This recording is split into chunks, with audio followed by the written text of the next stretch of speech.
we don't do a formal intro. We just start. Because if there's one thing we've learned is... Well, that's because I need no introduction. You don't need an introduction. Keith Cooper, who is now a partner. Well, you've always been a partner. I've always been a partner, but yeah, now the firm is now Morrison Cooper. Yeah. Yeah. Well, I wanted to talk with you because I just find your story interesting. Wildly interesting. Because of the cat house. I mean, how does somebody go from the cat house to being a lawyer?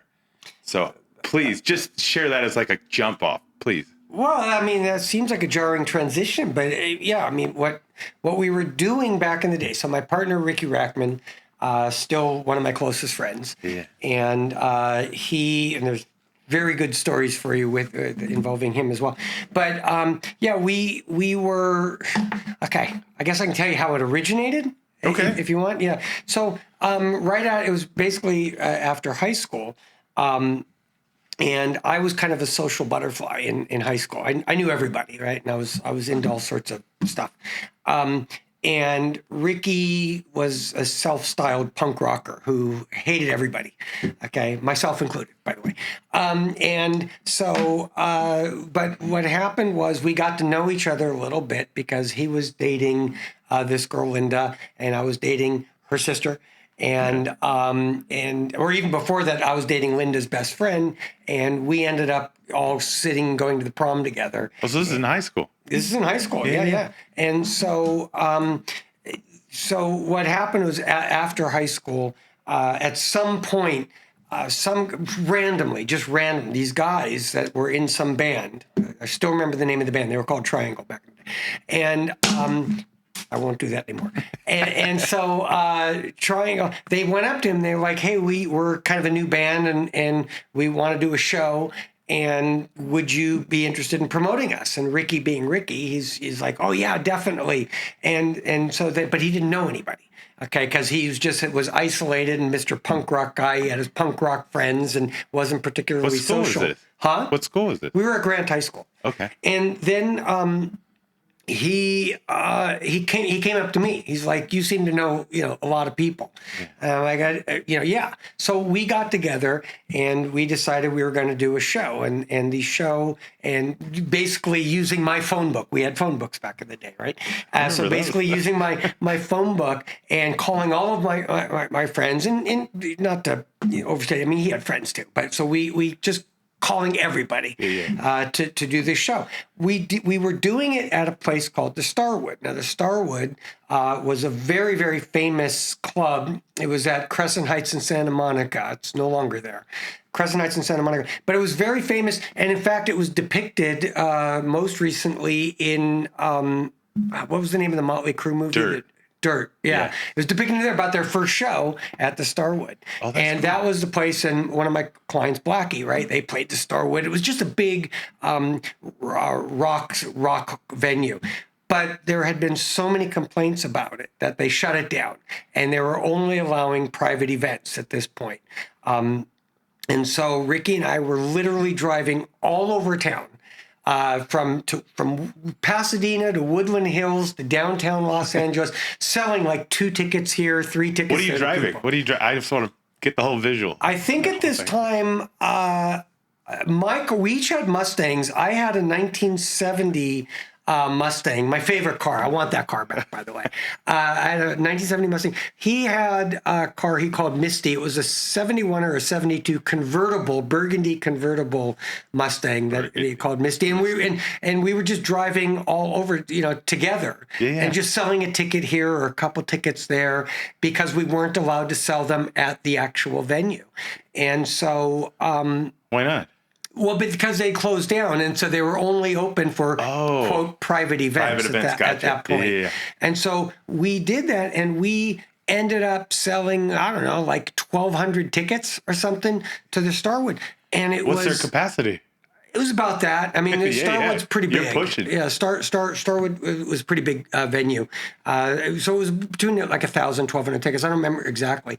But we didn't even have a DJ. And this is interesting because this is relative if you want to hear another great story. Riki became a DJ, short, not that long after that. But we made recorded tapes. We were sitting at his parents' house, basically, and we were putting together recorded tapes with like the Go-Go's and Adam and the Ants and Duran Duran, like Girls on Film. I think this was the early 80s. Song. Yeah, me too. Yeah. Early 80s, we put together this tape so people could dance to it. Yeah. And in any case, what happened was it was sold out, completely sold out. And then everybody's dancing and everybody's having a great time. And me and Riki are feeling like superstars. And we get up right around midnight and we get up onto the stage and the crowd's all yelling and everybody's excited. And we're like, ladies and gentlemen, Triangle. And the band came on and the club was empty within about 5 minutes. I mean, everybody they were that bad. Everybody went out on the street. The street the cops showed up at that point, and the whole night just ended like in an instant. But what we learned, like, this is something that we could do. We could promote clubs. We know people, and we and it was such a good event. And people, and so then we did another, and we did another, after that, and so we became club promoters at this point in time, and we were doing. Just that we became club promoters, and it was a lot of fun. So I forgot. I talk so much I forgot the question. The question was Cathouse. So what happened was, we started doing the clubs, and we started doing them somewhat regularly. Yeah. And by 1986, so I was at UCLA in 1986, and Riki had opened up a separate club called ICE, and this was in 85. And it was just a dance club, right? And the same thing, it was still the same music, and it was fascinating. It's relevant to some of the things we talked about before that you were interested in, because I had a firsthand view of this. Was in 85 again. It was still like the new wave invasion was at the ABC, still Duran Duran, Human League, Spandau Ballet, all these bands, and that was like all the stuff in the clubs that were playing. Is in that the the new time wave. of like Echo and the Bunnymen? Yeah, that's exactly right. And so we were doing that, and at one point Riki said, "I want to do a dance club, but with rock music." Yeah. And I'm like, I don't know what that means. Okay, it literally had no meaning to me at that point in time, and I'm like, I'm focusing on school. That was hard enough, and so but like, how do we do a rock club where we don't know any rockers? Okay. We're both basically suburbanites, and we never hung around downtown. We didn't hang around Hollywood. We didn't know all these rockers. We went to a party one night. And a couple of girls were dating at the time. They had a party, and this guy walks in, and he's just really scary looking guy. Yeah. Okay, and he had like jet black hair, black lipstick, black nails for his hands, and we all started drinking together. We're like, we love this guy, and that was Tammy Down. Okay. And Tammy had just, he started a band called Faster Pussycat, and he had just moved to Los Angeles from Seattle, and then we went to go see them perform, and we became friends with Tammy. But Tammy that was Riki's rock guy. That was the intro into the rock scene. We didn't know anybody. Tammy was playing the senior at the Whiskey and at the Roxy, and Gazzari's, I think, was still open at the time. I don't remember if Tammy played Gazzari specifically, but those types of clubs, the rock scene here. Yeah. And that's when Riki, came up, because I wasn't doing it. And it's like it became initially Riki and Tammy's world famous Cathouse. And it was world famous was just what Riki decided to call it, even though we had never been open. Was K-Rock around then? K-Rock was absolutely around, but they were playing alternative music. Well, because how K-Rock was always world famous K-Rock. Fair enough, yeah. I don't know where Riki got. Yeah, I'm not sure where he got that. When you said that, it made me think. I'm like, wonder who was inspiring who. I don't know. I mean, it could have been, there was Jerry's Famous Deli was around at that point in time too, right? And we used to go there all the time. So it just became Riki and Tammy's world famous Cathouse. Even though, so we opened it, it was in, I don't remember the exact date, but it was September 1986. and we opened it at a club called Osco's. Okay. Osco's was on La Cienega, it's right where the Beverly Center I actually is. had that in my notes. It was a disco club. It was called it was a Osco's. disco club. Yeah, it was a disco. And it itself had been depicted in like a couple of not boogie nights, but like a famous disco movie from back in the 70s or thereabout 80s. So it was well known, and it was a full disco club. And so we did it there. Now that was a giant place. It's another place that was so big, it had like about a 1,200 person capacity upstairs, downstairs. It even had a basement where they were doing some clubs down there. Yeah. But the first night that we were open, we think of a 1,200 person venue, and the first night we opened, it had like 90 something people at it. Okay. Oh my gosh. And the second week was worse. And we did call it a sophomore slump. Pretty much all of the clubs that we ever did, him and I, either together or separately, because I had my own clubs too. Okay. That was post Cathouse.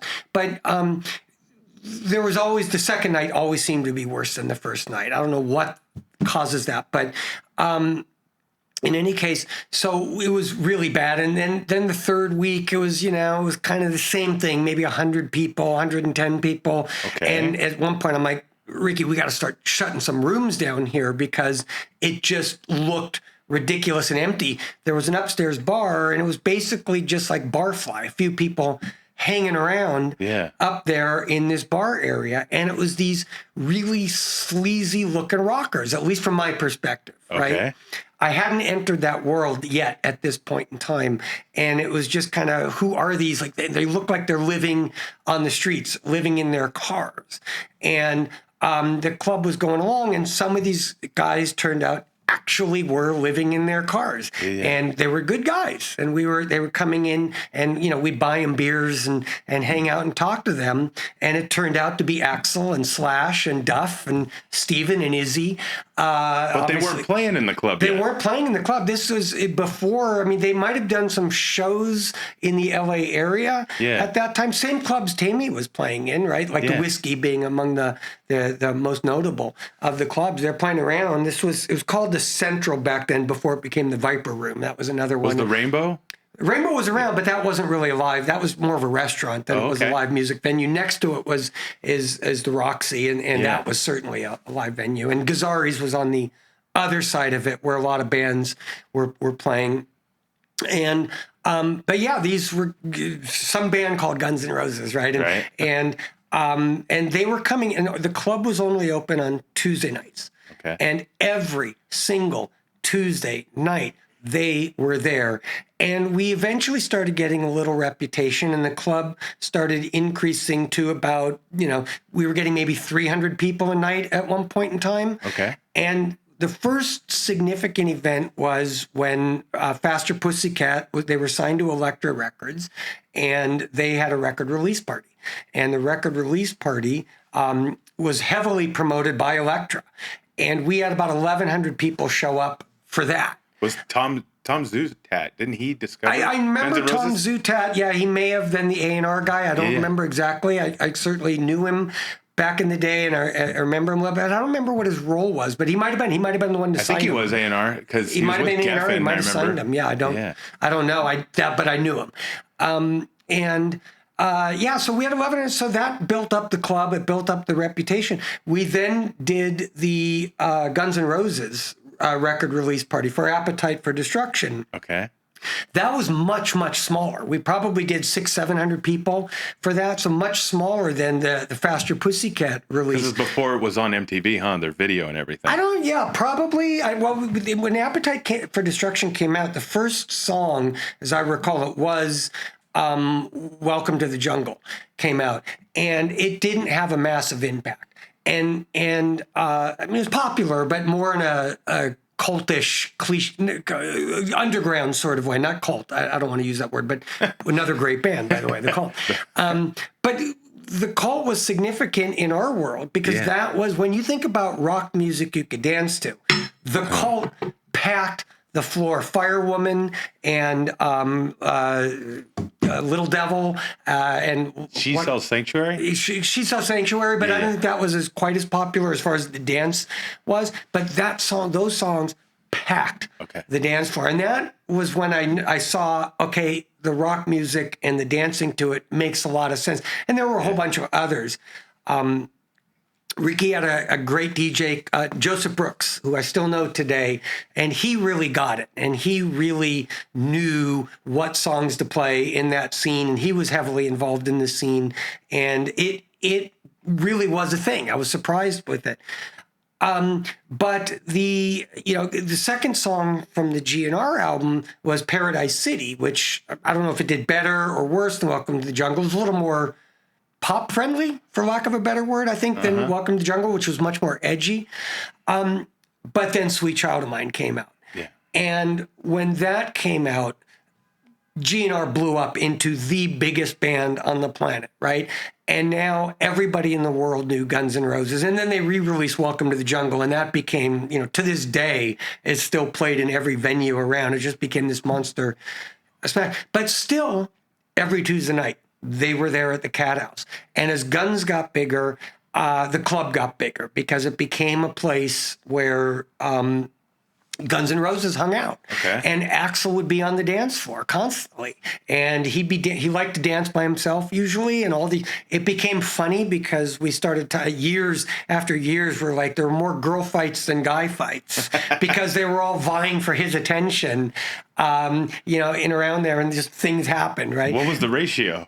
Like girl to guy. The club was interesting. It was I don't know if 50-50. I mean, it was an interesting club because it was what we did was, well, first of all, at that point, right, and we had met Nikki Sixx and Tommy Lee. Riki, was I was invited. going to ask you if Crue played there, yeah. They didn't play there, but they were showing up a lot. And we met them actually at ICE in 85.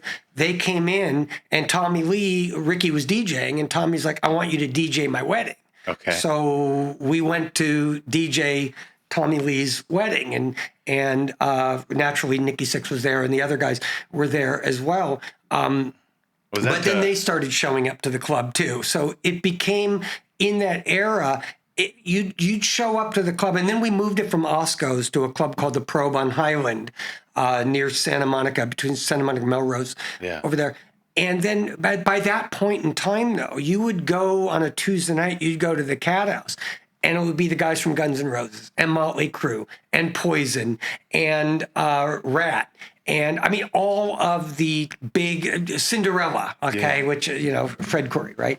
And all of the Skid Row was another one. Those guys were there at the club Sebastian Bach, every single Tuesday night you'd find there. And then it really, truly became the world famous Cathouse. And I was always at the front door, generally speaking. I was running the front door, running the security, and stuff. And so I would see who would come in and who would leave, and walk, throughout the club.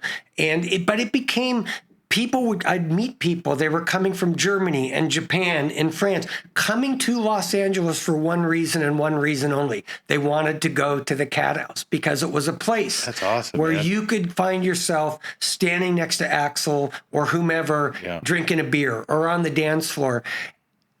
Going back to what you're saying about the crowd, the crowd was pure, unadulterated 80s debauchery. This was by the 88, 89. Yeah, I mean, that's what it was. And it became, that's what was great about the club. You could be Tom Zutaut, or you could be, an executive from A&M Records and walk in a business suit, standing next to some... Did Geffen ever come in? No, I worked for Geffen, so I would have known. But you could come in, and a guy in a suit is hanging out with a guy in t-shirt and ripped jeans, and it was just, by the debauchery, I mean, it was all, not all, but it was heavily populated by strippers and porn stars and rock stars and up and coming rock musicians, and and then after years, like it was a trip, like for me, like I was running one of my own clubs when I branched off, like Mick Fleetwood comes in and John Bon Jovi comes in. And I'm like, how do these people know about our clubs? Yeah. And it was just such a trip to be in the middle of that. Yeah. But my point about the new wave music, what I witnessed kind of from a ground zero, Cathouse became ground zero of the rock scene, certainly in Los Angeles, and it became so international. Like hair bands. The hair bands. Yeah. Exactly. Glam rock. What's that? Would you call it was a big glam rock. Yeah, and the Sunset. Because it wasn't heavy metal. No, Sunset Strip, again, like Blackie, Wasp, right? Yeah. They were playing more the heavy metal scene, more on Sunset Boulevard. The Cathouse seemed to be more of a glam metal and a different type of scene. Okay. And so there were two different vibes going on there between that. But in any case, like there was a lot of crossover. We would still go to like the Rainbow and hang out there, and that crowd would still make their way to the Cathouse. But it was the scene where, like, if you wanted to see all those bands, and those stars, you'd go to the Cathouse. But my first row seat, I've always felt, and to this day I feel this, that Guns N' Roses was so culturally significant because we were doing all the dance clubs, right? Again, with all the new wave and whatever you call the Go-Go's. I mean, they were technically punk, right? But they were more of kind of a new wave style, or became associated with that. So, and it all came crashing down with Guns N' Roses. Suddenly, that scene seemed to be dead. And everything for the next 5 years, from 86 to 91 until Nirvana, became rock and roll, LA-based rock and roll, took over the world. Yeah. And if you wanted to see it, you wanted to experience it, you were at the Cathouse. That's awesome to live in that moment in time. Well, so the things that happened in Dirt, those aren't embellishments, really. I mean, as far as... Well, when I watched Dirt with Riki and Gilby, okay, and our wives, and Gilby was in Guns N' Roses, right, for 5 years, 91 to 96, I want to say. Okay. And so he done very well with his bands as well. And then there was Riki. And as we were watching that show Dirt, we were watching, and they were showing scenes where we were each literally at one point in time, either together or separately.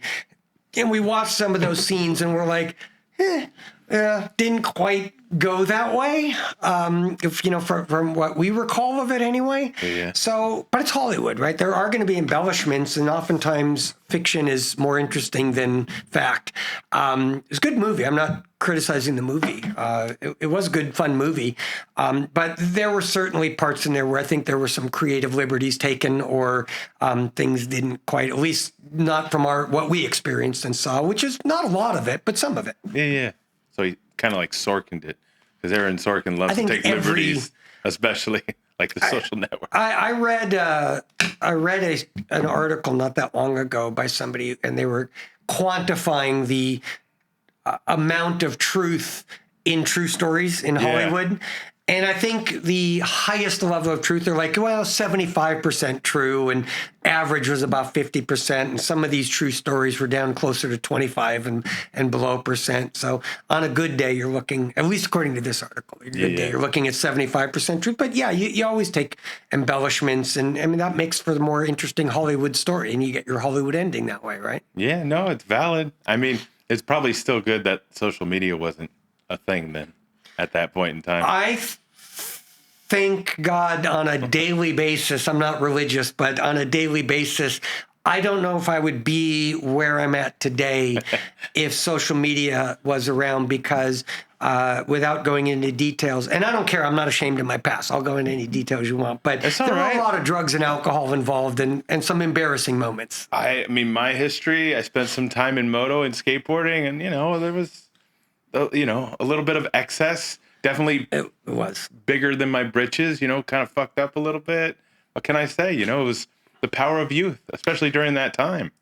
Yeah. I mean, and it was the 80s was definitely a debaucherous time and a time of excess. And I don't just mean in the rock scene. 80s were the me generation, and that was the yuppie generation, and it was definitely a time of excess. But yeah, there was a disturbing amount of drugs and alcohol involved in that time. And I hate to think of had somebody had TikTok or Instagram or YouTube or anything back in that day, my life might have been very different today than it turned out. Yeah, Rolling Stone, founder Jan, right? He talked a lot about 80s and many documentaries being a moment of excess, just supreme. It was, but it was also a very special time, but not just because of the moment of excess, because you were witnessing a scene, an iconic and historic music scene. Oh, it was a huge culture, right?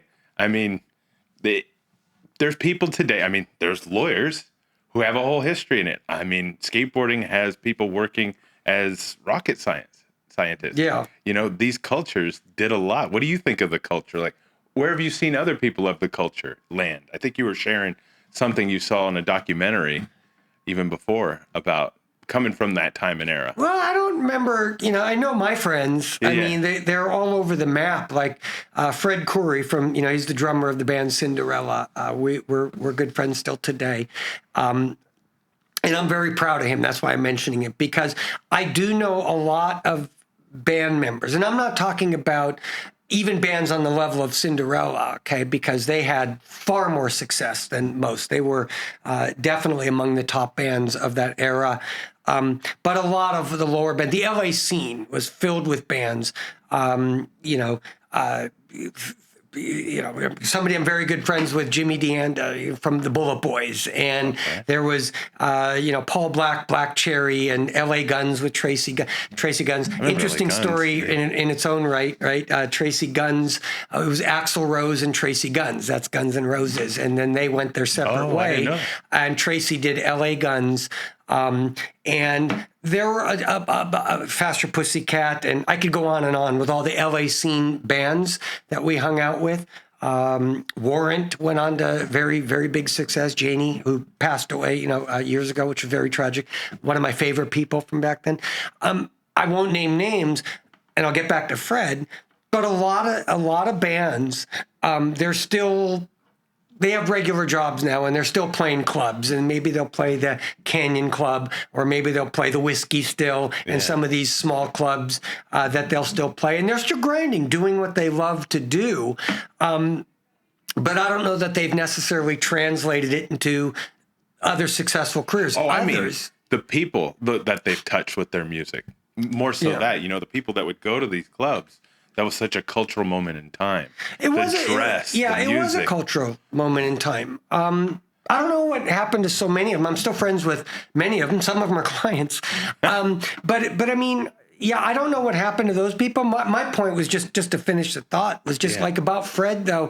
Fred, he became he's doing composing for film and television, and has gone on to a very successful career. Oh, like Danny Elfman kind of thing. Like Danny Elfman kind of thing, and.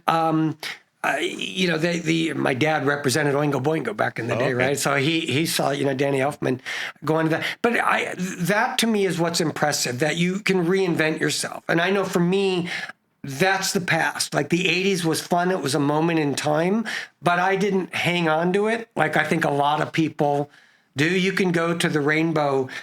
I go to the Rainbow from time to time, and it looks like a Twilight Zone episode that you walk in there and you're like, looks exactly the same, but everybody's 40 years older. It's like they're still with the long hair and the leather jackets, and you're still going to a lot of people that I see have really still kind of like the 60s hippies have hung on to that era, that moment in time. As great as it was, they couldn't move on.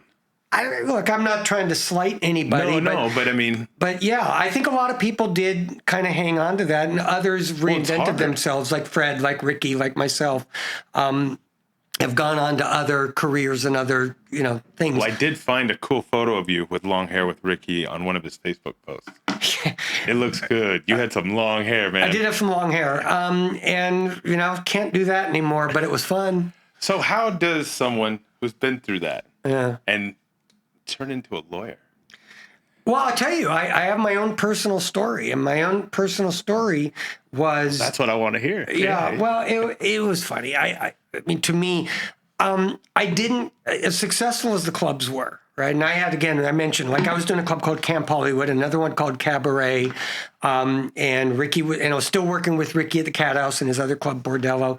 And we had really successful clubs. Right. And it was a lot of fun, and it was great because, you know, you only worked at night, right? You're out till 3 a.m, and then you do it again every single day. And you go out to the different clubs, and it was just all social, and everybody supporting, all the bands supporting each other, going from club to club, performing, going to our clubs. We go to theirs, you know, watching them. Yeah, because you would say they would show it to each other's shows. They would, yes. And it was cool. I don't know that there's a scene like that.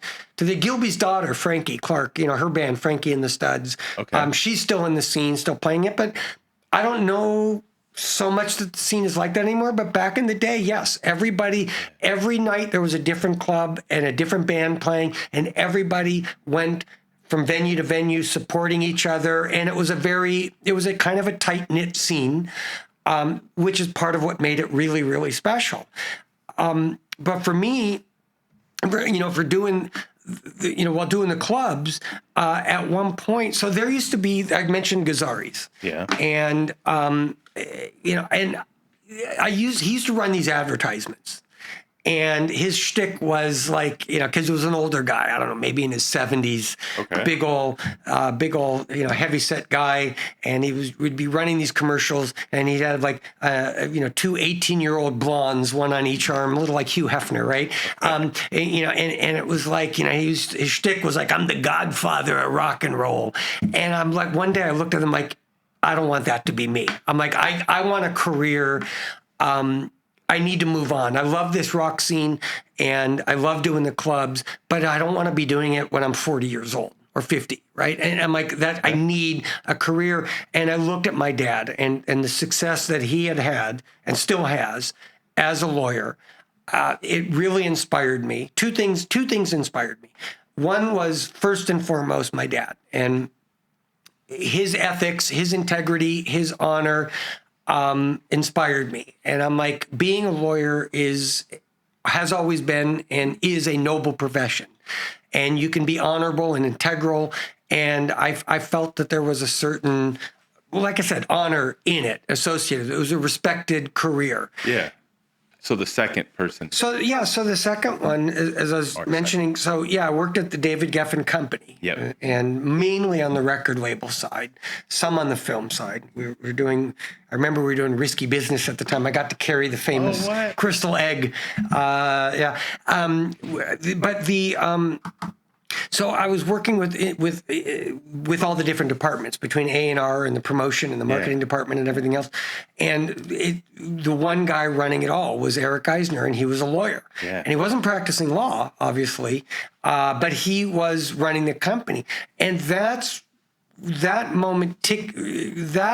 is when I realized, at least when I made the decision ultimately to go to law school, I really wanted to, not so much to be a lawyer. I wasn't set on being a lawyer at that time. But I saw what Eric Eisner was doing. Like I said, knew being a lawyer was an honest, integral profession from my dad. And he instilled a lot of those values in me. But I wasn't certainly convinced or necessarily convinced I wanted to be a lawyer. But those skills. And so when I went to law school, when I made the decision, I made the important decision, I got to get out of Los Angeles. I can't do law school if I'm still doing drugs and alcohol, okay? And a lot of people have gone to, gain sobriety, through AA and, that sort of stuff by going and committing to that. Were you that hard into it? What's that? Were you that hard into alcohol and stuff? Yeah. I mean, I think, my wife, Allison, she's been sober for 26 years, and I've gone with her. I've met with a lot of her sober friends and stuff, and I've listened to the stories. Yeah. I don't know. My experience was just, I think, different than a lot of them. There, Allison talks about, like, some people have addictive personalities. Right. I felt yes, I was drinking when we were going out to the clubs. I guess I was that insecure about being in a club, even though I was like oftentimes the center of attention because you're running the club. Exactly right. If I'm running the club, right? And it's fun, but I just had an insecurity and I felt like I needed to be drinking and I needed to get drunk, and the drugs were just so prevalent. Like I never had to pay for anything, right? People were just giving me, you name it, and it was making its way into my system. So you've seen Love Actually, I'm sure. I don't remember if I saw that. It's one of those classic kind of holiday movies now, but Bill Nighy's character plays like an aging rocker, and he says this line, he says, kids, don't do drugs. Become a rock star, and they give them to you for free. Yeah, well, it was very much like that. I think I've seen on a few documentaries, even Crue talk about they would do these, those rock against drug commercials to buy more drugs. Well, the funny one from back in the day was there was Mothers Against Drunk Drivers. That's right, MAD. Yeah. And some of the rockers created drunks against mad mothers. Oh my God, I've never heard of that. I never heard of that. Drunks against mad mothers.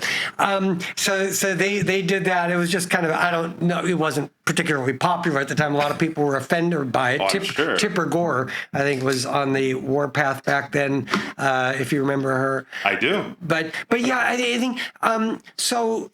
But I wanted to go to, when I went to, I'm curious. Yeah. How did you stop drinking? Well, so I'll tell you. Yeah. I mean, first of all, moving to Pennsylvania for 3 years in law school, I was away from all the drugs. Suddenly I was cut off from any form of drugs whatsoever. Okay. So I could no longer do that. Alcohol's still available. But when I got out there and I moved out there with became my ex-girlfriend quickly, in fact. Out there when we moved out there, it was a different life. I suddenly immersed myself. Two things: I immersed myself in law school. That was the first thing of importance. And I remember we would still law school like college. The big drinking night out was Thursday nights, and for a while I'd still go out with everybody, and we were drinking Thursday nights. And I remember just waking up first year law school, and it was an 8 a.m. contracts class. And contracts, usually the running joke was they picked the oldest professor and the most boring professor to teach contracts. And I remember just going in at 8 a.m, and I was so hungover. It was so painful. And I'm like, I can't do this anymore. Yeah. The drinking is incompatible with trying to wake up at 7 a.m. to get to an 8 o'clock class, and then trying to focus on something like contracts at 8 a.m. And it was at that moment, around that time, I'm like, I'm going to immerse myself in school and I'm going to get healthy. And I started working out again. And when I started working out, and I got really into working out, the alcohol became inconsistent or incompatible with not only working out and having the energy, but also just excess sugar. Like in drinking beer and drinking wine or rum or anything else, so we were big into Jack Daniels. It was just all of those extra calories were undermining my workouts. And so working out and law school became my primary focus. And suddenly alcohol, I didn't have access to drugs anymore, so that just fell by the wayside. And then the alcohol drinking, because it was excessive. It was 6 nights a week. 6 nights a week we were drinking when doing the clubs, literally. Yeah. And it just disappeared. And when we talked about like what Allison was saying, with this addictive personality, I feel just really lucky having listened to stories of some of her sober friends and her as well, about the battles that they've experienced getting sober. I feel very fortunate and very lucky. I think moving to Pennsylvania was the right call. Yeah. That helped me, but I didn't have whatever they have that just felt compelled, regardless of the environment that I'm in. I have to drink. I just stopped, and I consider myself one of the luckiest people alive because I didn't put any effort into it. I'm just like, it's not important. What's that? You didn't have like that bottom moment. I didn't have that bottom. I just had new priorities. No drunk driving crashes, no, like crazy moment that just made you light switch. I just had my priorities changed. Moving helped. Yeah. I mean, I didn't have a rock bottom, but moving away from it helped. But I went to law school to further my music industry career because I wanted to learn about contracts and I wanted to learn about trademarks and copyrights. What made you interested in that? What, your time at Geffen? Yes. Yeah. Like I saw firsthand, like my dad, he was then and still one of the biggest entertainment lawyers on the planet. Okay. And watching the cool stuff that he was doing and the cool bands and artists that he was representing, I'm like, that's cool. But I didn't necessarily say, I want to do that. I'm like, I wasn't sure what I wanted to do. I thought I wanted to work in music, so I needed to expand my music base, and that's where Eric Eisner came in. I'm like having that knowledge of all those disciplines, those subjects that you learn in law school, I thought that will help my music or entertainment career, and now I do the video games. It's all the same stuff. It's still copyrights and trademarks and principles of agency and contracts and business law is all instrumental to it. So I went and that was my decision. I'm like, I want to learn all that. And then I went through 3 years of hell, got through it, in law school, and then 3 months of hell studying for the bar.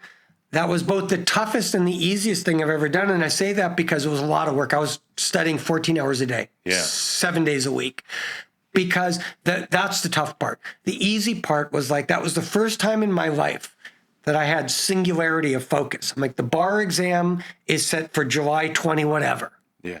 And that's my whole focus. Everything I do for the next 3 months is designed for one purpose and one purpose only, and that is to pass that bar because it scared me so much. Is it as difficult as people talk about? It is difficult. I mean, the bar passage rate, California still is around 50% or lower of a bar passage rate, okay? So it's a tough exam. And my own theory as to why is California also allows unaccredited law schools, students, to take the bar. I think from accredited law school, the numbers that I've heard, the passage rate is more closer to 75%. Oh, the unaccredited, right, it drags it down to 50. But it's still tough. Yeah. And a lot of people fail it. And it's part endurance exam, it's part knowledge. It's 3 days, 6 hours a day. And a lot of people fail. A lot of people fail. And so it scared me. And I put so much work into it. I'm like, I can't do this a second time.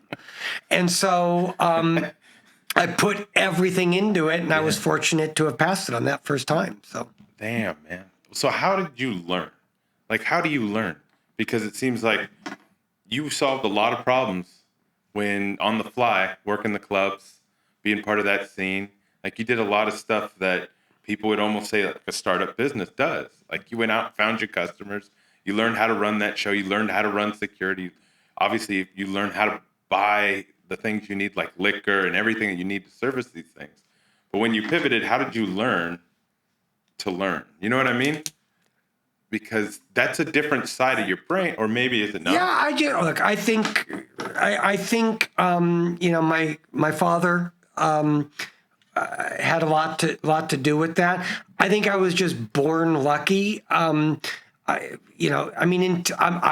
know. I look, and I often tell people, I'm like, if I could pass the bar, a reasonably trained chimp could pass the bar. Okay, I don't feel as though I have a superior intelligence to anybody. Okay, I really don't. I really, really don't. But what intelligence that I do have, it's not something that you learn. It's something that you're born with, and you just adapt. You see things and you can analyze things, or you try to learn from it and apply the lessons that you learn to your conduct going forward. So to me, there was no learning how to learn. Okay. It was just like I did okay doing things. I put the work in as far as the bar exam is concerned. Other things, it's a lot of trial and error that you do. But I do feel blessed with a level of intelligence, whatever it is, that enables me to be able to do something like practicing law. I mean, that to me is the most intellectually challenging endeavor that I've undertaken. going and doing the clubs, so much of it was, I'm just a social guy and I like people and I'm friendly with people and I like to joke around and have a good time. So that was easy because I was just doing what seemed natural to me at the time. And other skills, it was a lot of trial and error. Riki and I did a lot of clubs together and before we started doing the weekly clubs. And that to me was not so much learning, but there was a creative element to it. I came up with marketing schemes for the club. Yes, I ran the business. I did my own books and records and ran it as a business. Yeah. But so much of it was just meeting people and networking and being friendly to people and then coming up with some creative advertising and marketing and stuff for the clubs. I don't know. I mean, a lot of it was trial and error. No, I mean, it sounds like an entrepreneurial thing, you know? It was entrepreneurial. I mean, it was legitimate. We had our own company called Outcrowd Productions, and it was a business. I mean, and I ran, when we did our separate clubs, Riki was running it at Cathouse still as a business, and I was running mine as a business. He has a podcast now, Cathouse.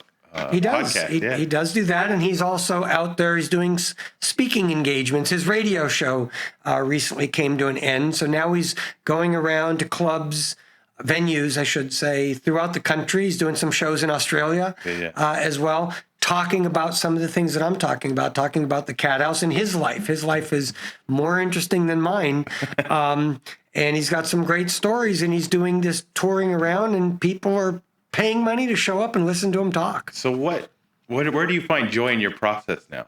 Well, I'm sorry, where do I what? Find joy in your process, because it seems like you really enjoy, I mean, obviously you enjoyed music, you enjoyed entertainment, but you moved into video games. Well, because how did that happen? Well, Ryan Morrison, is the biggest part of that. So much about life is just circumstantial or coincidence. And what I mean by that in this particular, right place, right time. Yeah. And I was, working at another firm, and I was up in San Francisco, and I came down here to open the LA office of that other firm. And I was doing a lot of business law stuff and entertainment law stuff, mostly music. But my true passion, I love film. Okay, but I don't do really much of any film work. But my other true passion is video games. I've been hooked on video games since Pong. I mean, I talk about OG, right? I mean, that to me was one of the greatest things ever to happen, and every iteration since, and I could name every console, and I've owned every one of them since, and I'm very passionate about video games and the video game space. Did you have a TurboGrafx 16? No, I didn't have that. But I mean, in television and 3DO and Dreamcast and obviously the PlayStations and the Xbox and Neo Geo. A lot Did of you have consoles. A Neo Geo? What's that? Remember the Neo Geo? Yeah, I remember Neo Geo. Yeah. And I'm a big this gaming rig. This is a gaming rig. Oh, Power Glove. No, I didn't have a Power Glove. But like this, my laptop here that everybody I work with makes fun of is Alienware. Alienware. It's a 17-inch. They make fun of it? Because it's not... People salivate over that. I salivate over, but it's not very handy taking it on business trips. This is my business laptop, and it weighs like 500 pounds, and lugging it around. It actually broke my last laptop pad. It's so heavy. And everybody else is using, little Macs. But I got this because it's a gaming rig, and I've got a ton of PC games on it and stuff. And it's just something I love, something I'm passionate about. But what I was talking about circumstantial is when I opened the LA office, we were working at these barrister suites, right, which are kind of community suites. We all have our own offices, but it was a joint conference room and a joint reception area and a joint library and kitchen and all that stuff. So I was just plugging away working there. And one day there was my office, and literally right next door to me, in moves Ryan Morrison and Morrison Rothman. And at the time, their firm was Morrison Lee. Michael Lee was Ryan's partner at the time, but before Ali Rothman. And they moved in right next door to me. And I got to know them a little bit. And then they became, Morrison Lee actually became my client. I was helping them with the business stuff, and I was helping them with their clients, gaming clients that had business law needs. Yeah. And at some point, Michael left, and then Ryan formed Morrison Rothman with Allie, and then I came over shortly thereafter. Rather than representing them, I merged my practice into theirs, and I got to live my dream working on the gaming clients that Ryan had. Yeah. Allie was very big in the trademark stuff, which is something I know very well, and copyrights. So I felt we all three, we partnered, and then I felt that we all brought something a little bit different to the table. Yeah. Mine was the business law and the more traditional entertainment background, particularly the music, the copyright stuff. And Ryan's was the video game and esports. Ryan was huge in that, and Allie was a lot of the copyright trademark stuff. So, do you need some water? Thank you. Yeah. No, I talk so much. No, it's conversational. So yeah, we're good. So it was just a coincidence. I wouldn't, if they hadn't moved in right next door to me. Yeah. I wouldn't be sitting here in front of you today in this office. It's serendipitous. It is. Much so. Serendipitous, good word. Fortuitous. Want to throw another fortuitous? Yeah, I love those words. Right? So it was just right place, right time, right? And we've been doing it together ever since. Like 6 I mentioned, years? we're getting close on 5 years. 5 years. Yeah, but now you have a change. Can you talk about that? Yeah, well, yeah. I mean, Allie's moving on to different greener pastures, I guess. And so the firm is rebranding as Morrison Cooper. Yeah. And we are literally in the process of putting that together right now. So we're rebranding and everything, changing our website to the business cards to everything else. But yeah, that's kind of official. And this is the first place it's been announced. Awesome. Congrats, man. On any level. That's awesome. Well, it's great. It's good to be a part of, and it's fun. I mean, it's interesting. You've been able to have experiences and make money, make a living in the cultures you love, like the music culture, entertainment, and now video game culture. Like, did you watch The Last of Us?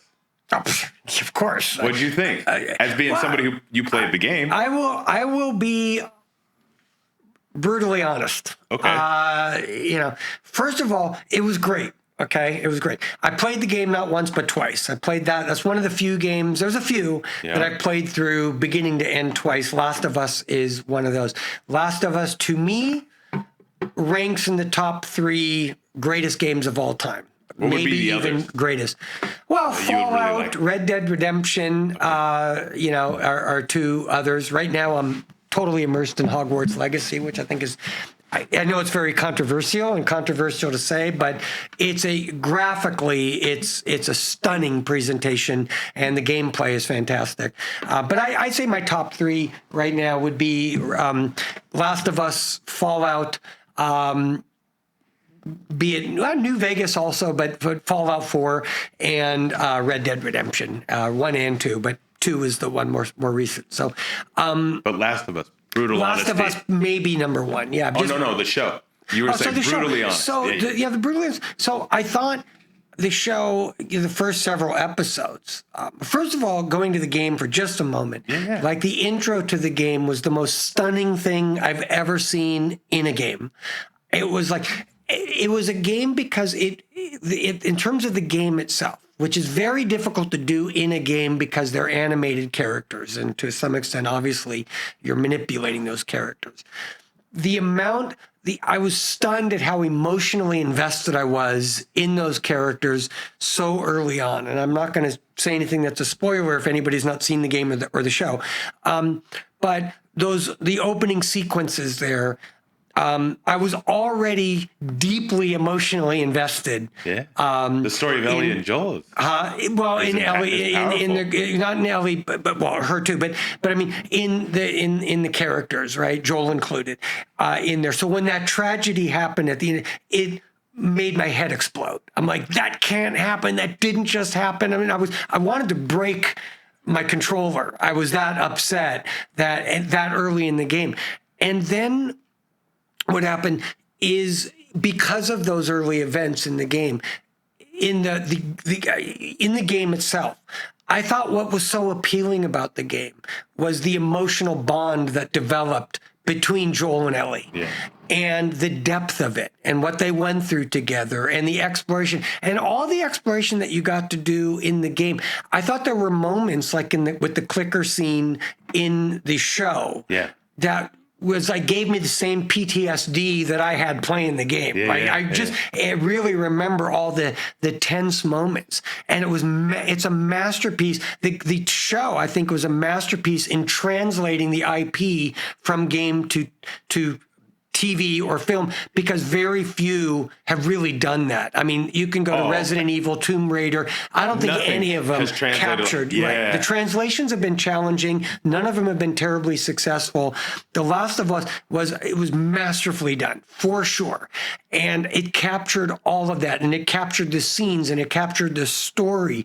And they went in depth, like in the character, blanking on the name, the character played by Nick Offerman in the game. You knew about it. They went into very detail. It's Frank and Bill, that love story, that side. Yeah, and that was a whole much more in depth than the game went. But ultimately, I thought it was too short, the show, because I would have liked to have seen that show play out over 2 or 3 years, 2 or 3 seasons, because I thought personally that there was so much more to explore and get the depth and the relationship of Joel and Ellie that I would have liked to have seen, that I thought it just ended too quickly. And I was sad that I don't think audiences that didn't play the game got to really see how that bond developed and what it meant. And little things like when she first got to hold the gun, that was such a big thing in the game. Like she had that knife, and she was fun playing her character in the game too. When with the knife, but when you get to use the gun for the first time as Ellie's character, and she got that gun, and it was such a poignant moment, and they referenced it in the show, but they didn't. I didn't think. I thought it was more meaningful how they did it in the game.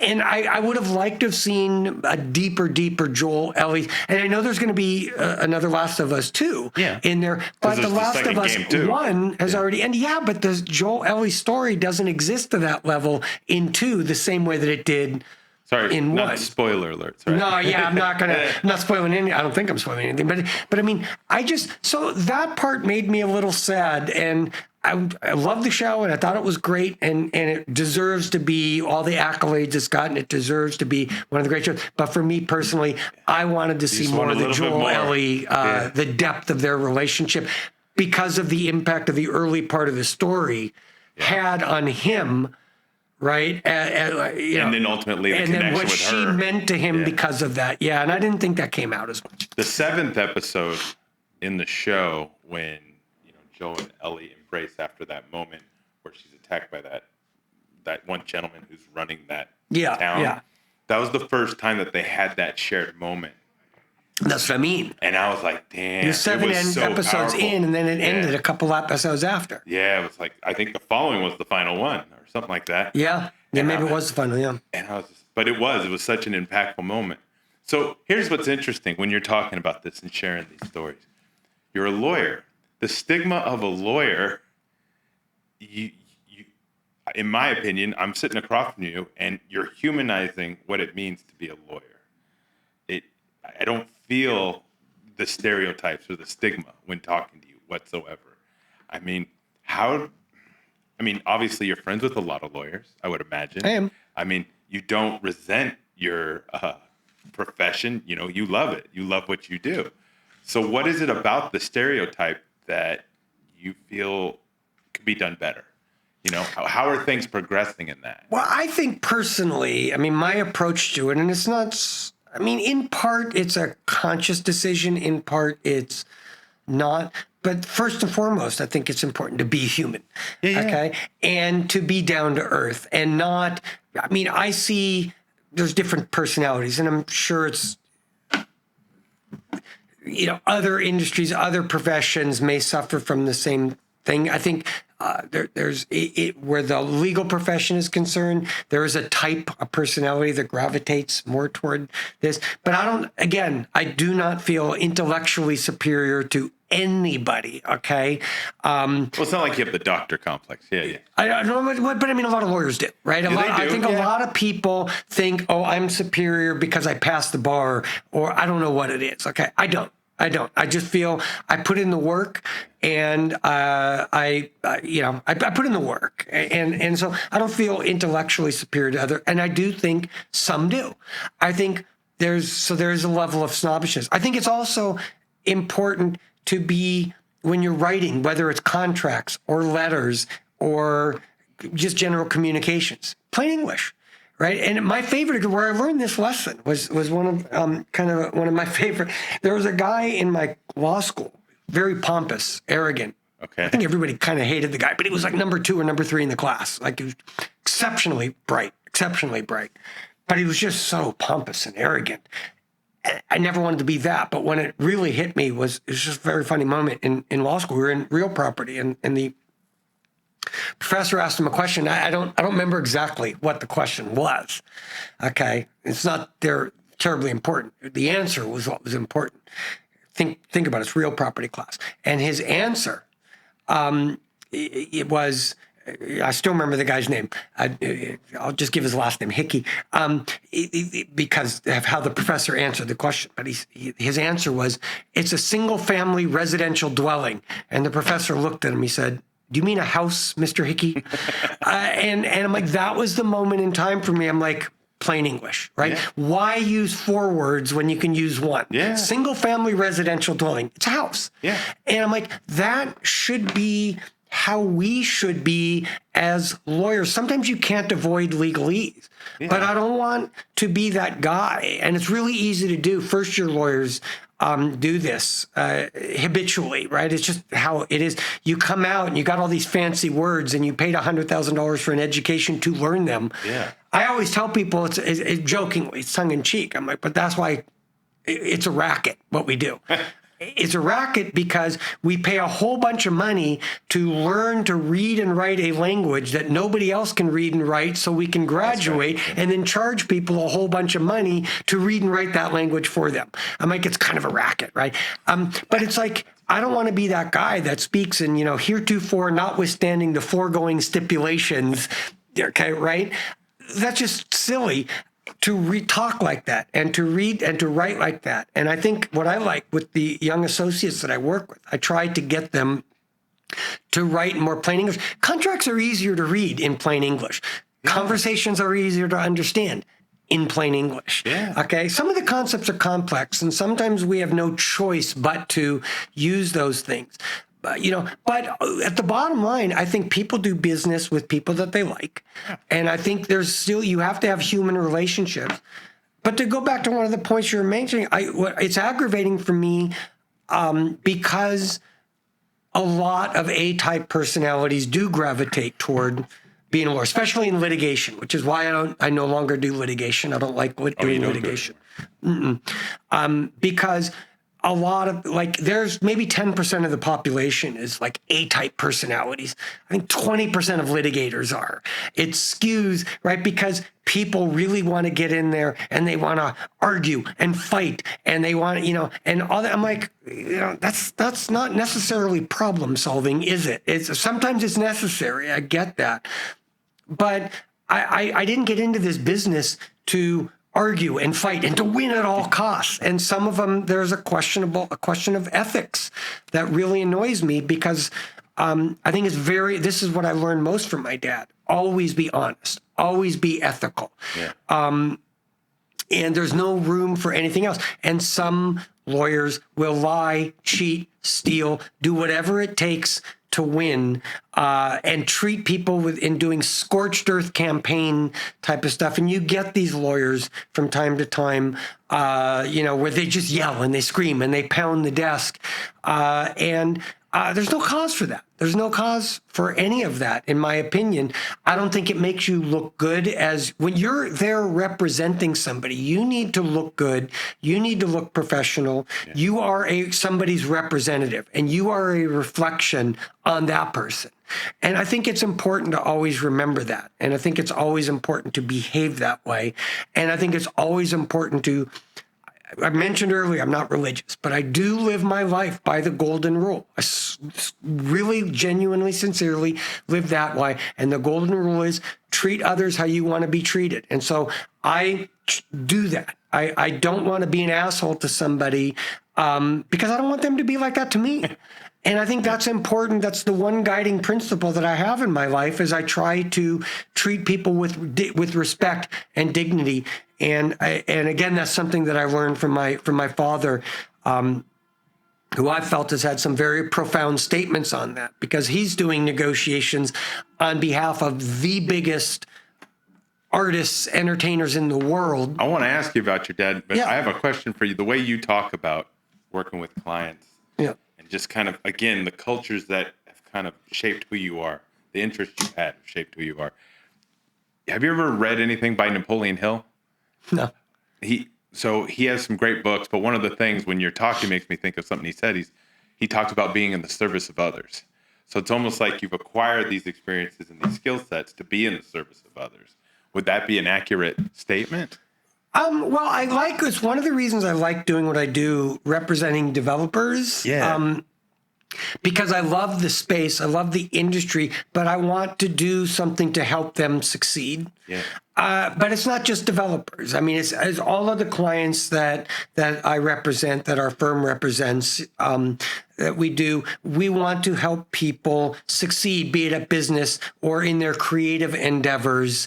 I like helping people in that respect. And there is a satisfaction that you get when people are happy because of the work that you've done. You've closed the deal for them, right? Or you've protected their interests. And there is a satisfaction in that. There's a lot of aggravation sometimes because of the resistance you might encounter. Yeah. But ultimately, people look at us to solve problems and to help them navigate difficult areas, complex areas, copyright laws, right? Trademarks, things like that. There is a satisfaction that I get from actually helping them, educating them. Obviously, everybody in this room knows I talk a lot, okay? Because That's one of the things I like about you. Well, I mean, Thank Thank you for that. But I do that with clients too because I want to educate them and I want them to get the benefit of my experience. And I really enjoy mentoring, teaching the associates, teaching the clients, because it's important. I think if you're entering into a business, and I'm interviewing my dad for a book, right? Okay. And one of the things and I asked him point blank, one of the biggest mistakes that he's seen clients make. Okay. And that is not paying attention to their own contracts. That was not actually paying one of the attention. questions I was going to have. So yes. Yeah, I mean, that's the thing. So I want people, and I do have clients that will read every word of their contract and take an interest and take an active interest in what's happening to them and their careers.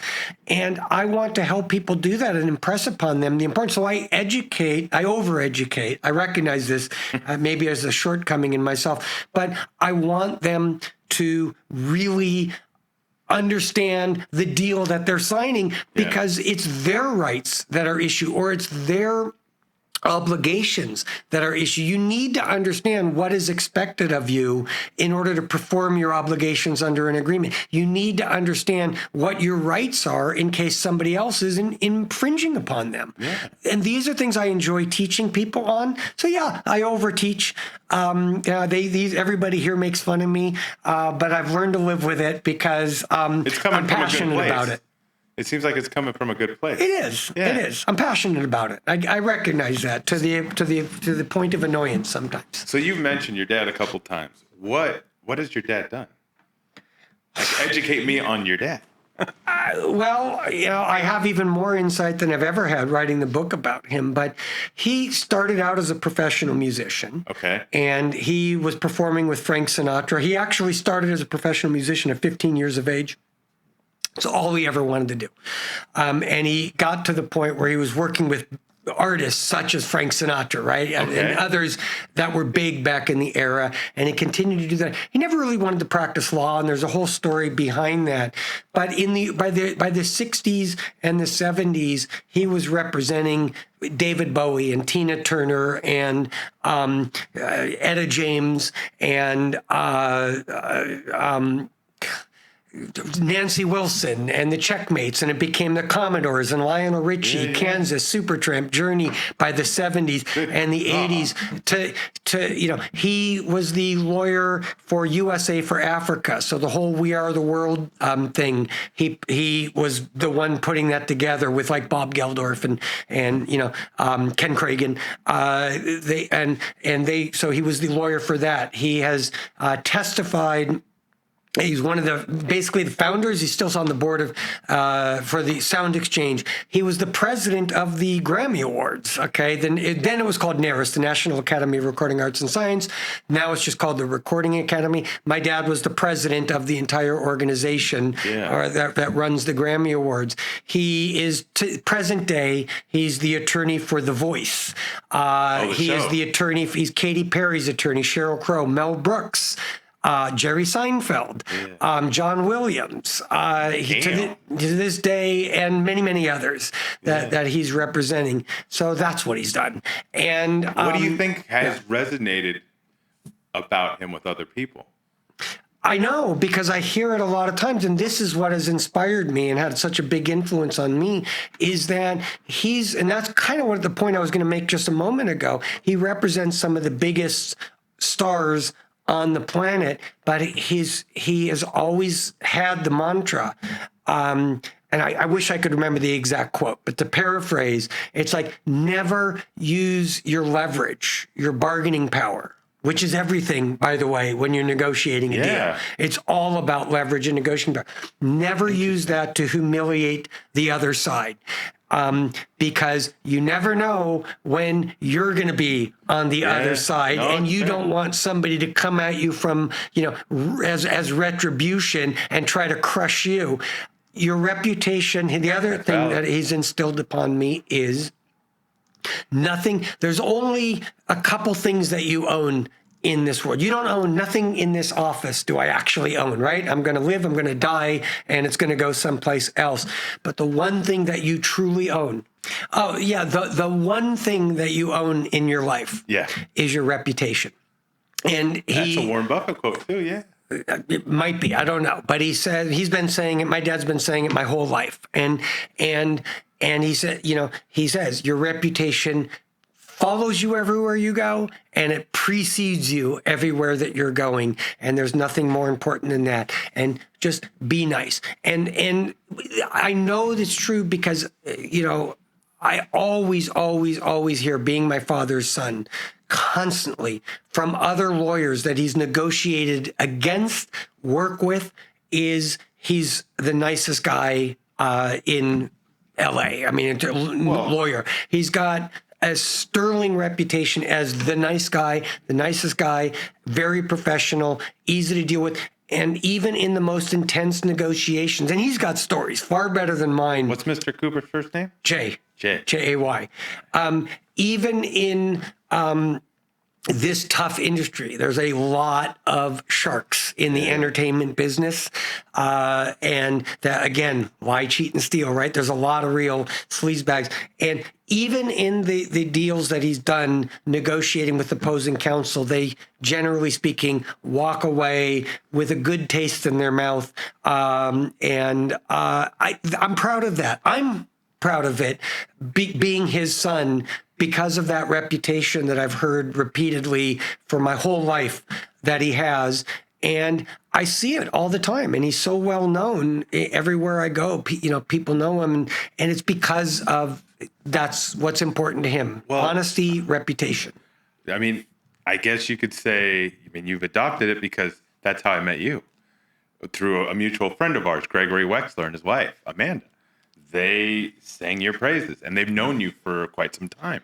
Which is nice of them. Yes, I've known them for a long time. In step with that, you're kind of doing what your dad, you're living by that, because that's how we met. It was purely based upon that. And I appreciate that. And yeah, I mean, I just think it's important to treat people right and be a good person generally. And I mean, look, it's a tough business. Yeah. You can, it's really easy to lose your temper. Sometimes there's a lot of pressure, and sometimes you just are dealing with a loon on the opposing side, be it because they just want to be intentionally obtuse or actually obtuse, or just they want to be contrarian just to.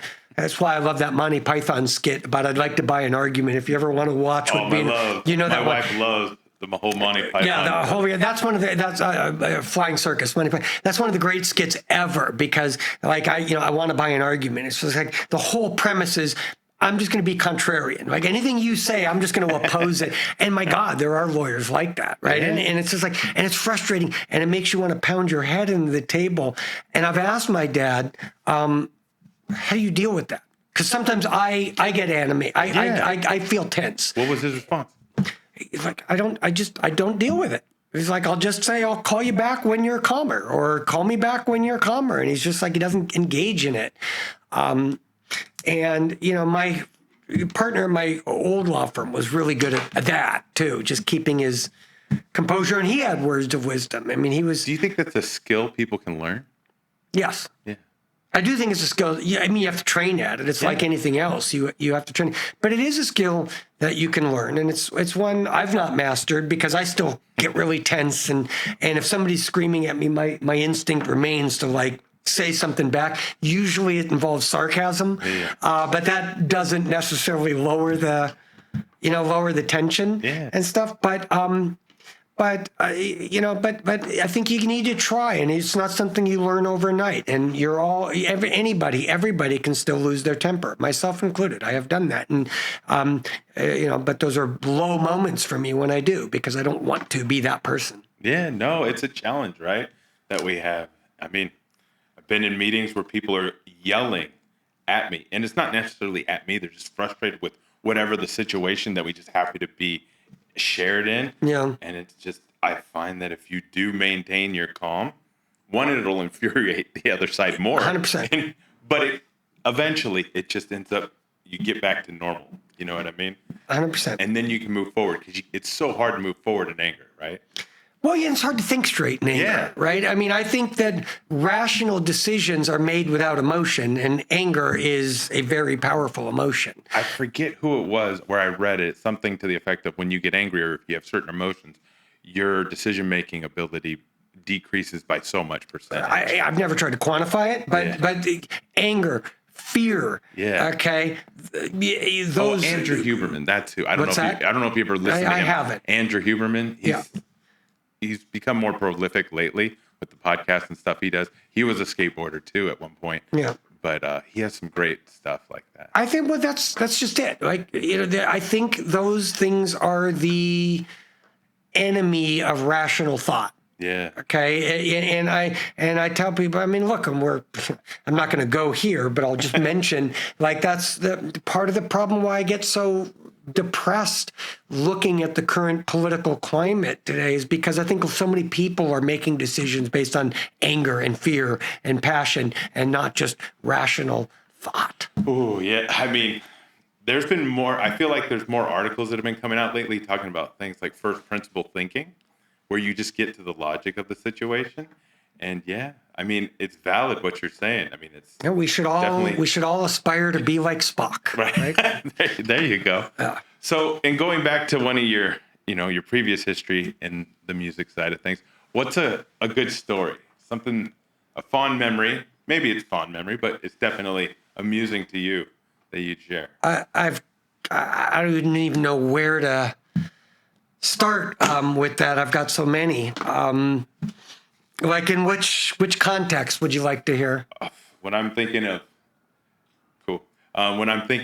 the cat house. I've got really good stories. Let's see. There was the time Axl thought that he didn't recognize him, that David Bowie was picking up on his girlfriend. His girlfriend was Erin at the time. Erin Everly, one of the Everly brothers' daughter. They were dating for a long time.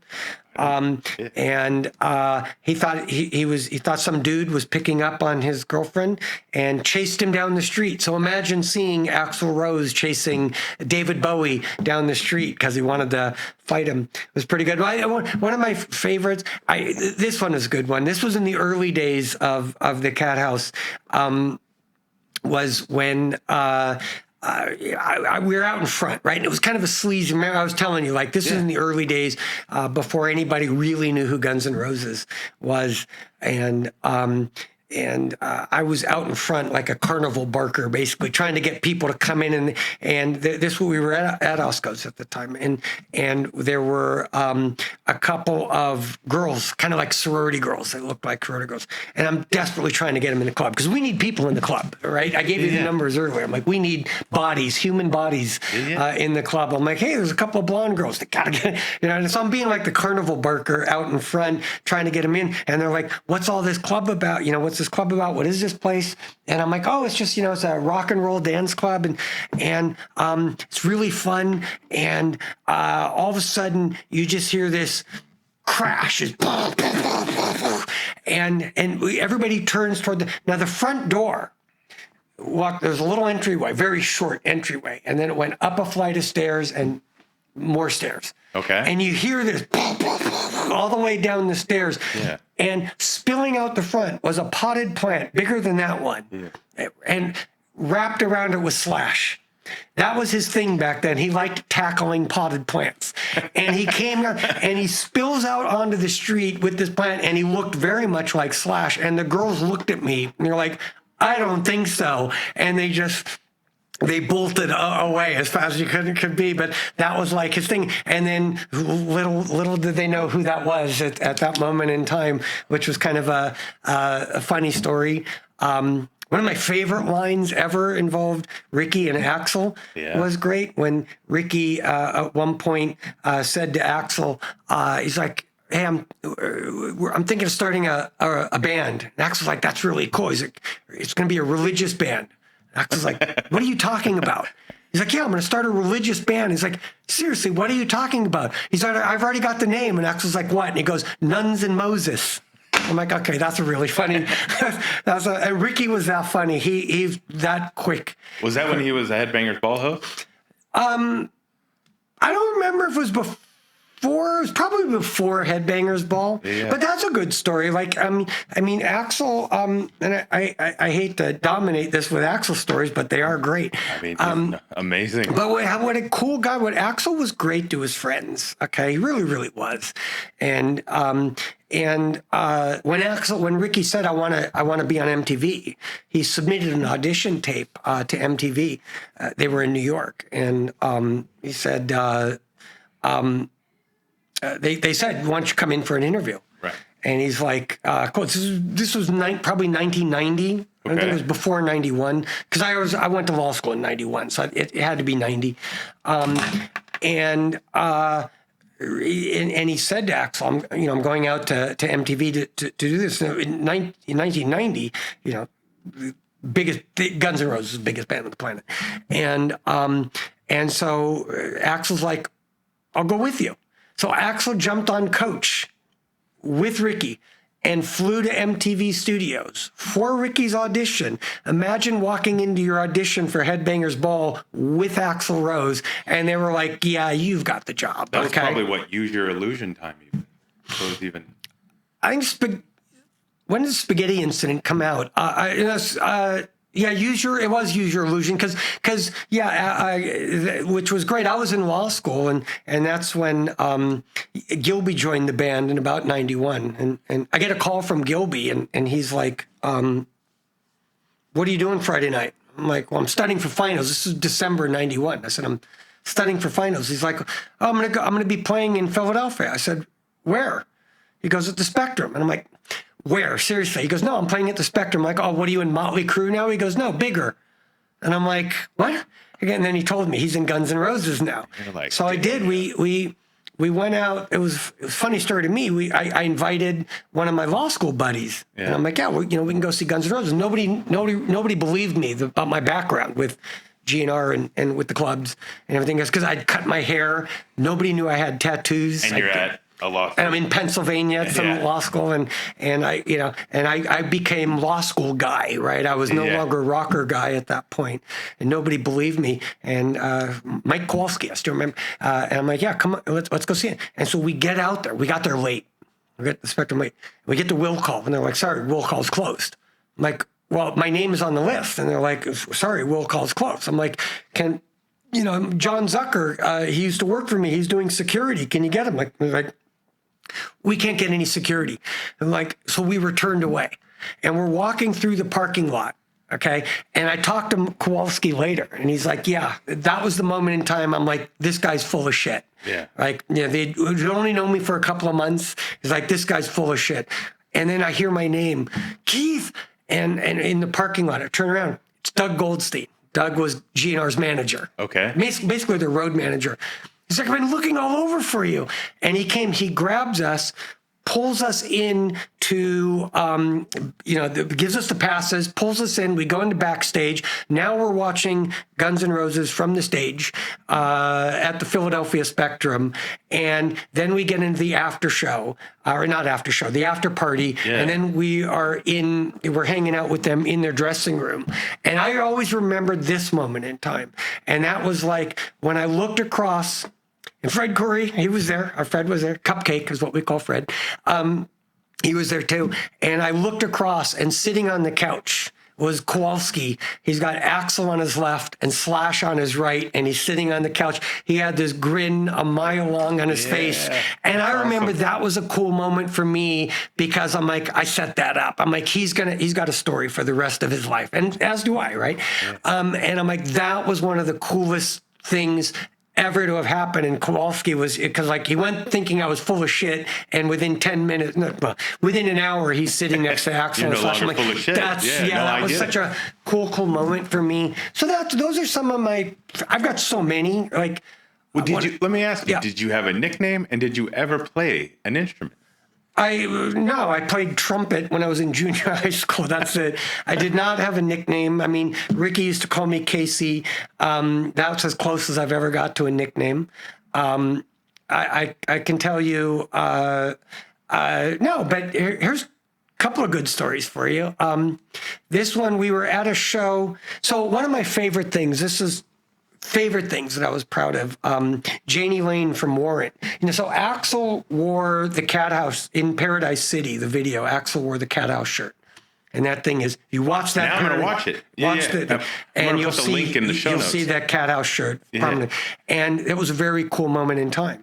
And Axel, one night at the club, he comes running up to me. He's like, I wore your shirt for Camp Hollywood. It's like in the Patience video.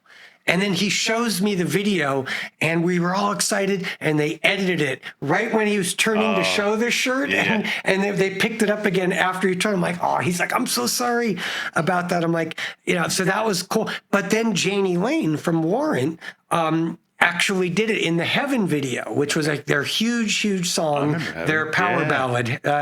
Watch the Heaven video. It's Keith Cooper's Camp Hollywood. It was a Camp Hollywood shirt, not my cabaret shirt. So he wore that in the video for me just to promote my club. And I'm like, that was really cool. Because Janie was a good, sweet guy. And I was really upset when he passed away. But two kind of good stories. One was we were at the Warrant show. Okay. We were backstage, and we were friends with some of the guys in Poison. And Bobby Dahl, the bass player in particular. And there was, I don't know whose birthday it was somebody's birthday, but Bobby decided he grabbed a chunk of the cake, and he flung it across the room. He was throwing it at me and Ricky, okay, and it missed both of us, and it hit a security guard squarely in the face, and the security guard turned around and thought Ricky did it. So he tackles Ricky, and chaos ensues in the backstage thing. Everybody's running out, and the security's all coming in, and just all hell broke loose. And we all bolted.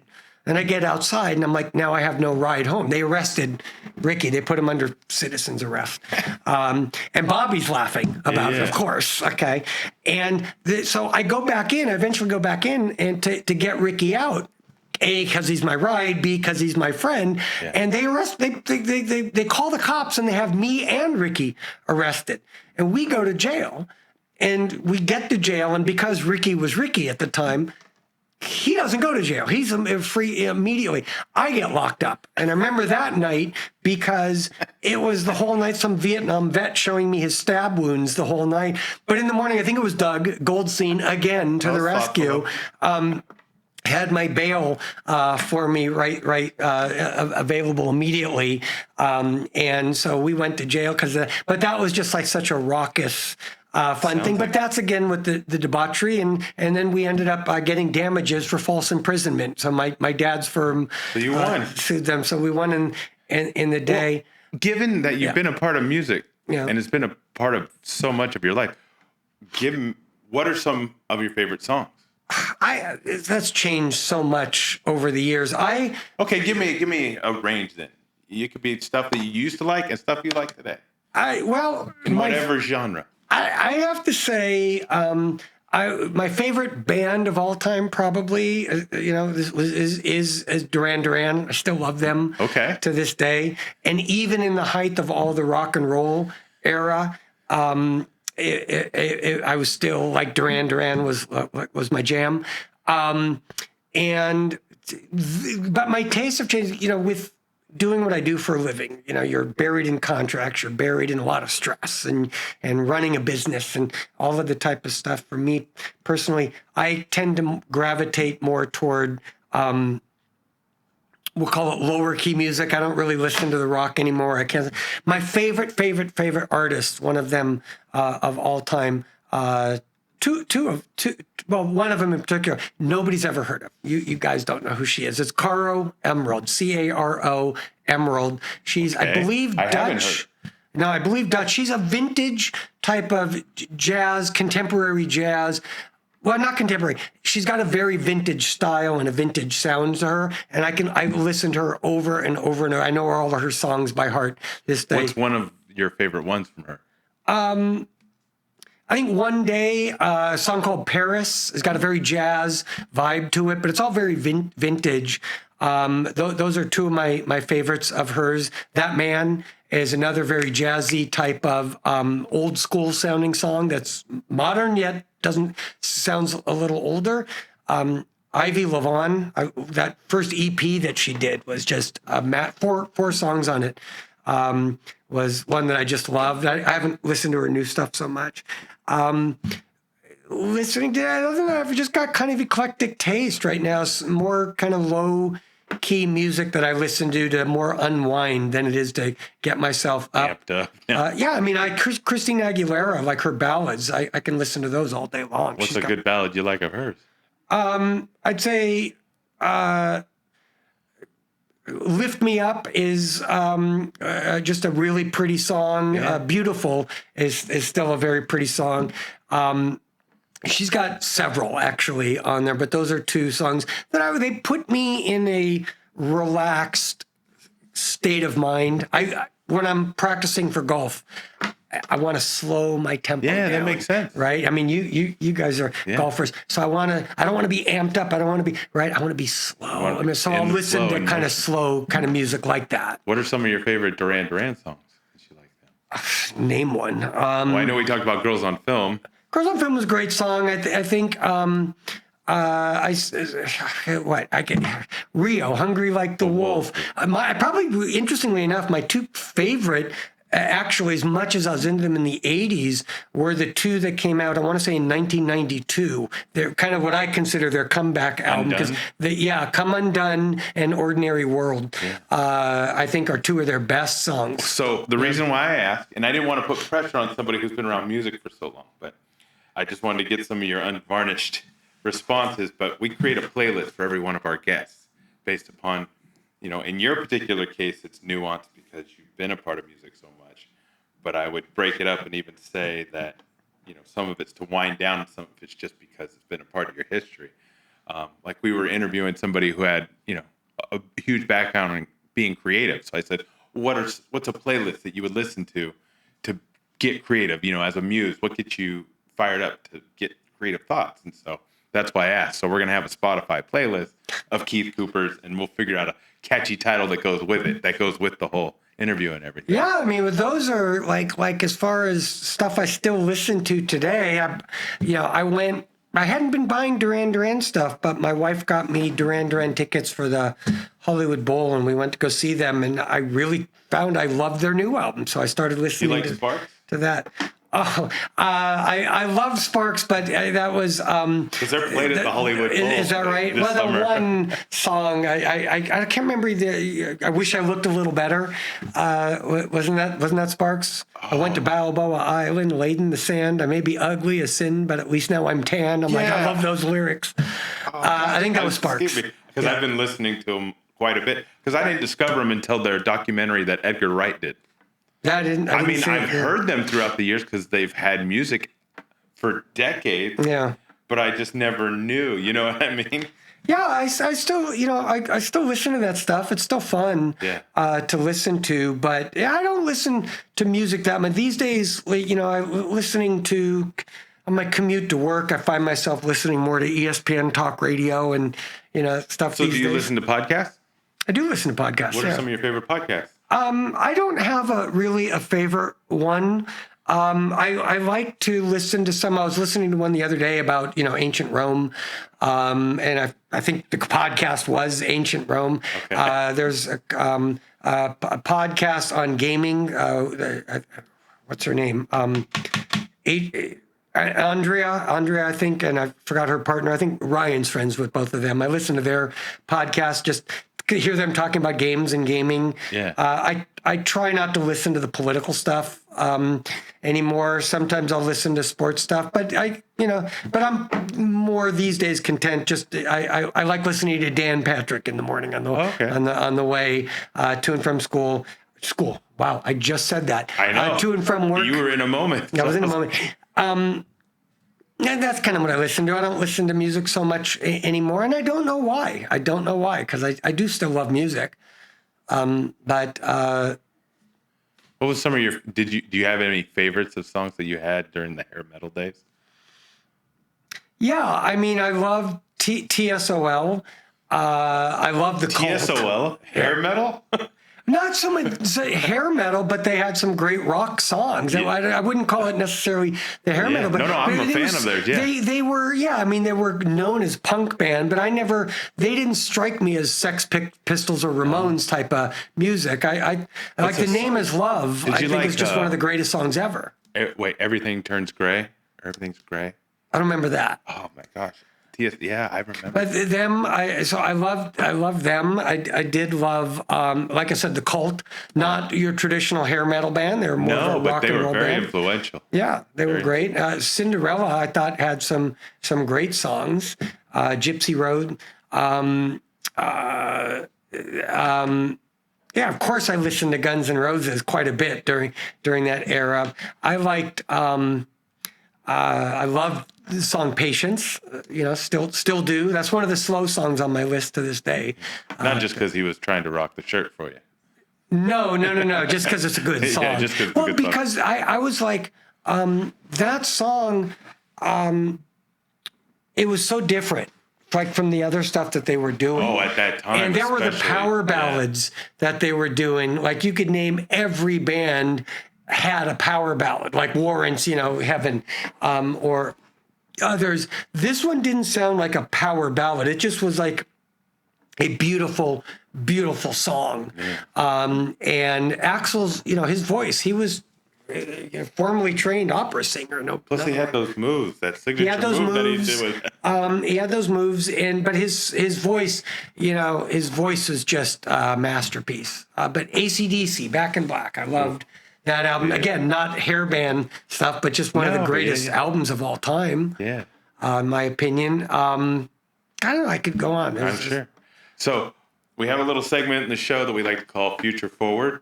And so I'm curious to get your take on these things. Where do you see law heading? This is interesting because I didn't believe it a couple months ago, but Chat GPT is coming to the forefront now, and I've seen what it can do. Right. And one of the interesting things to me, it's both its potential and its limitations. It wrote a legal brief. And apparently, I haven't read it, but apparently as a legal brief, it was citing to a whole bunch of law that didn't actually exist. But structurally, the brief was really well written. And the letters that I've seen written by ChatGPT are very well done. It needs to be refined, and ultimately, it still needs to be pilot operated. I mean, there's got to be a lawyer in charge of it. I don't think ChatGPT is never going to be allowed in the courtroom. And I think also ChatGPT, it can read stuff. I think lawyers still are going to be required for negotiation, but it's really good for research. Yeah. And it's really good to, just for that. Like, you can get a basic understanding of things. I do think ultimately that it's going to be refined, but I do think it's going to be instrumental in the practice of law going forward. I do think it's going to require some human interaction, human intervention going forward, simply because there are mistakes. The mistakes in 5 years probably won't be there anymore. But what's the input? Who's responsible for giving it the input? All AI. What are your thoughts on some of that litigation that's happening right now with like Mid-Journey using generative art, but taking a muse from existing artists? This is interesting, and this is Seinfeld, is in the middle of this also, right? Somebody wrote a Seinfeld episode that wasn't actually a Seinfeld episode, but just went and said, hey, ChatGPT, go look at the scripts for all the Seinfeld episodes and write me a sitcom. Technically, right? Yeah. It's not copyright infringement. Copyrights don't extend to look and feel of things. Copyright infringement requires actual copying. Yeah, and so it's not actual copying, and therefore it cannot be, by definition, cannot be copyright infringement. That's one of the things you have to know for, copyright infringement must be actual copying. And there's a whole body of law about how do you prove actual copying if you don't have evidence of actual copying, right? Yeah. And that's access to the material. Okay, so you have access to all the Seinfeld episodes, and then substantial similarity. Okay, so if you have a situation in a human context and you see this, Led Zeppelin just went through this with Stairway to Heaven, right? Okay. The band, I think Spirit was the name of the band. The band was an opening act for Led Zeppelin. I'm pretty sure they were called Spirit, and they had a song, and the claim for the copyright infringement was you copied us. And nobody ever thought that or had evidence that Robert Plant or, whomever the songwriter was, Jimmy Page, was actually looking at the composition and copying the note structure or listening to the melody and actually copying it. So what you do in that sense, you say, for the love of God, we were your opening band. You had access to it. You heard this song every night for however long the opening band. There's your access, right? And then you get experts, musicologists, to look in, and they look at the note structure, lyrics, but mainly the melody. And you look at that and you say, are these substantially similar? This is what obviously, Robin Thicke and Pharrell just went through it with the Marvin Gaye estate. Katy Perry went through it with Dark Horse. Marvin Gaye estate is having it with Ed Sheeran right now. And Ed Sheeran is going through, I was going to say, at this moment in time. Yeah. Going through. So they're listening to them. Now, they can't necessarily prove Ed Sheeran actually copied the work, but that Marvin Gaye song, Let's Get It On, was certainly prevalent, and Ed Sheeran has access to that song. So then the musicologists come in and they say, are there substantial similarities between the music? Now, the interesting thing, there's another principle known as the scenes de faire. It's a French concept, scenes de faire. Okay. Concept. Educate me, yeah. Well, what that means, so using the video game example. Okay. The video game example of this is there was a game between two video game makers some years ago. It involved a golf game and the golf mechanics. And at one point, the court applied the scenes defers doctrine to say, look, certain elements, in order for a golf swing to be a golf swing, it has to be a golf swing, right? We're all golfers in this room. And so there are certain fundamental mechanics to the golf swing.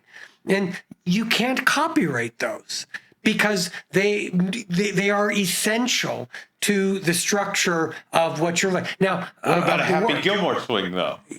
Could you copyright that again, swing? yeah, that's something different, but that's not much of a golf swing. You're right, but I mean, there's a certain fundamental components of a golf swing and the mechanics of it that are just not copyrightable because they're integral to the work itself. There's no creative elements to it, right?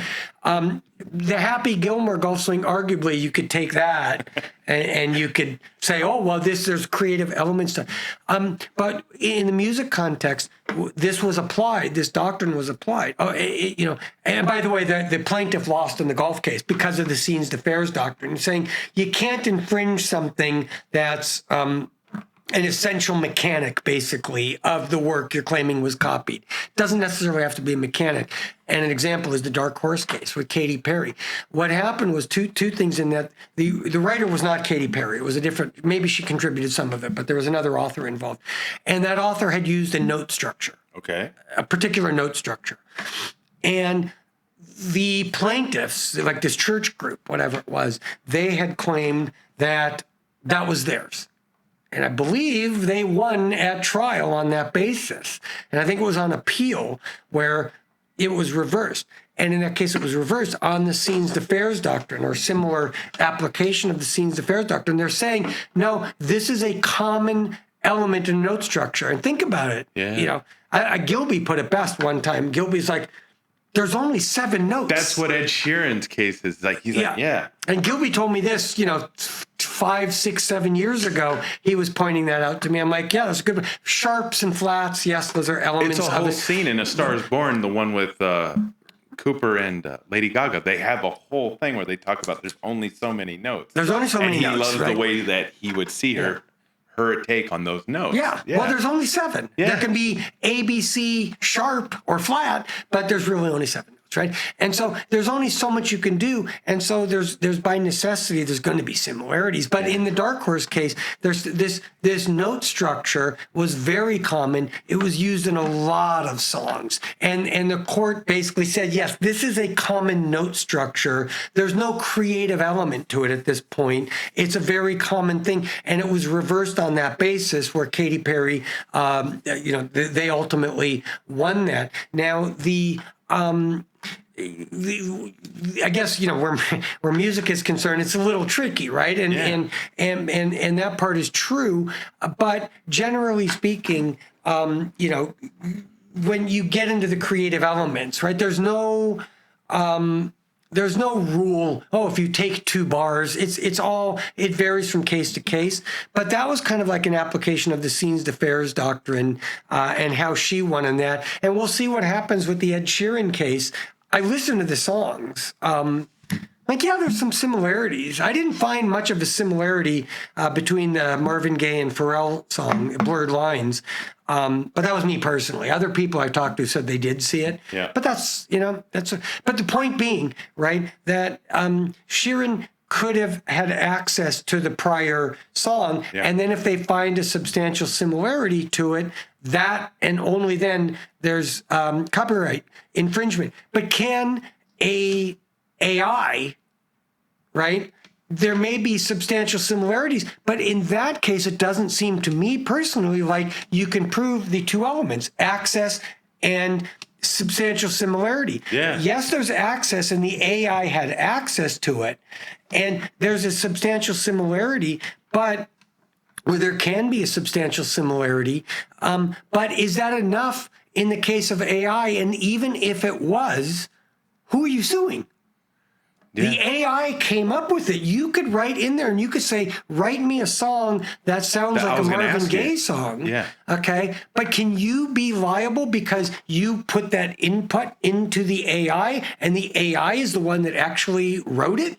So this is the question I have for you with that, in step with that. DAOs, right, in the crypto blockchain space, decentralized autonomous organizations, now the governing bodies, nobody's really sure it's CFTC or the SEC, who's actually doing regulatory, but they're going after the developers of the technology behind whatever DAO is being governed.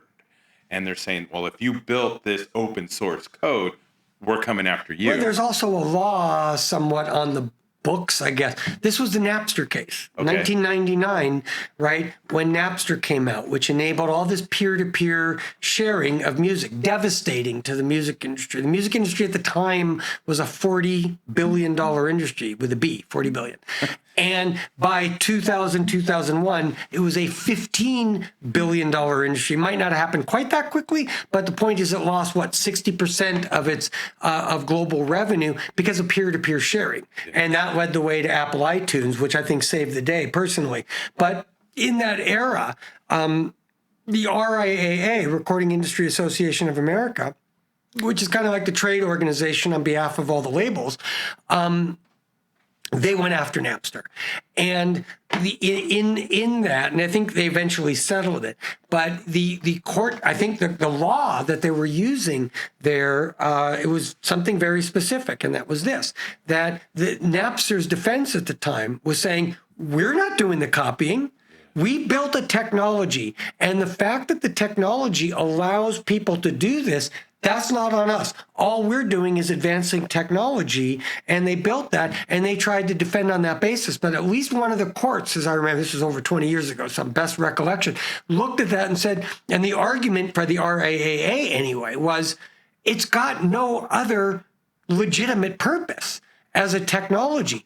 I think that's the standard that would apply here. If you're building something that causes infringements, okay, and that something has no other purpose other than to facilitate infringing, in that case, why should you not be liable as the person that built it? And I'm a tech guy too, being a gaming guy also, so I understand that, and I don't want to stifle. I would never advocate stifling technology because I love technology, right? I mean, I love VR technology, for example. I mean, it's one of the greatest things to come out.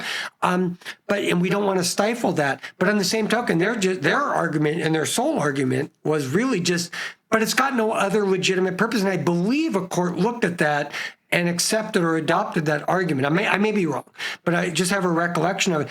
But it makes sense to me. It's like, okay, yes, you're only building a technology, but if that technology serves no other purpose other than to infringe, why should you not be liable for infringement? Probably the same argument that's being used against tobacco manufacturers and gun manufacturers and others. I mean, it's different for gun manufacturers because defense is a legitimate purpose. People are not making guns just for the sole people of going out and killing other people. People are making guns for people to defend themselves. Like suing 3D printers. People using a 3D printer to create a gun. Exactly. But that's a clear case where 3D printers have many, many other uses. Yes. Right? They're using it to build parts for spaceships to travel in space so that they don't need to get parts. They can manufacture the parts while actually in space. That's a legitimate purpose. And people are there's so many other purposes. Again, technology. I love 3D printers, and I think it's one of the greatest inventions to come out in the last, several decades. But there are legitimate purposes other than just creating guns. That just happens to be something people can do with it. Yeah. So what are your thoughts about crypto? I have a lot. I don't like, I'm not a fan of NFTs. What about NFTs are you not because of so much of the NFTs, and I'm sure there's legitimate uses for them, and there are, right? But so many NFTs are using other people's intellectual property, and they're taking somebody else's IP. Take any of the artwork that you see up there, right? That's artwork, even though they're movie posters, that's still artwork.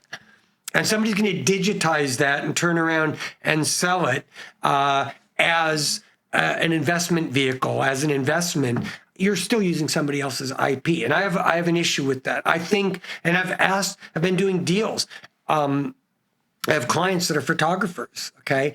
And their works, have been using their photographs to create NFTs out of them. And we're like, we didn't authorize that. And we're not getting any royalties as a result of that. How is that fair?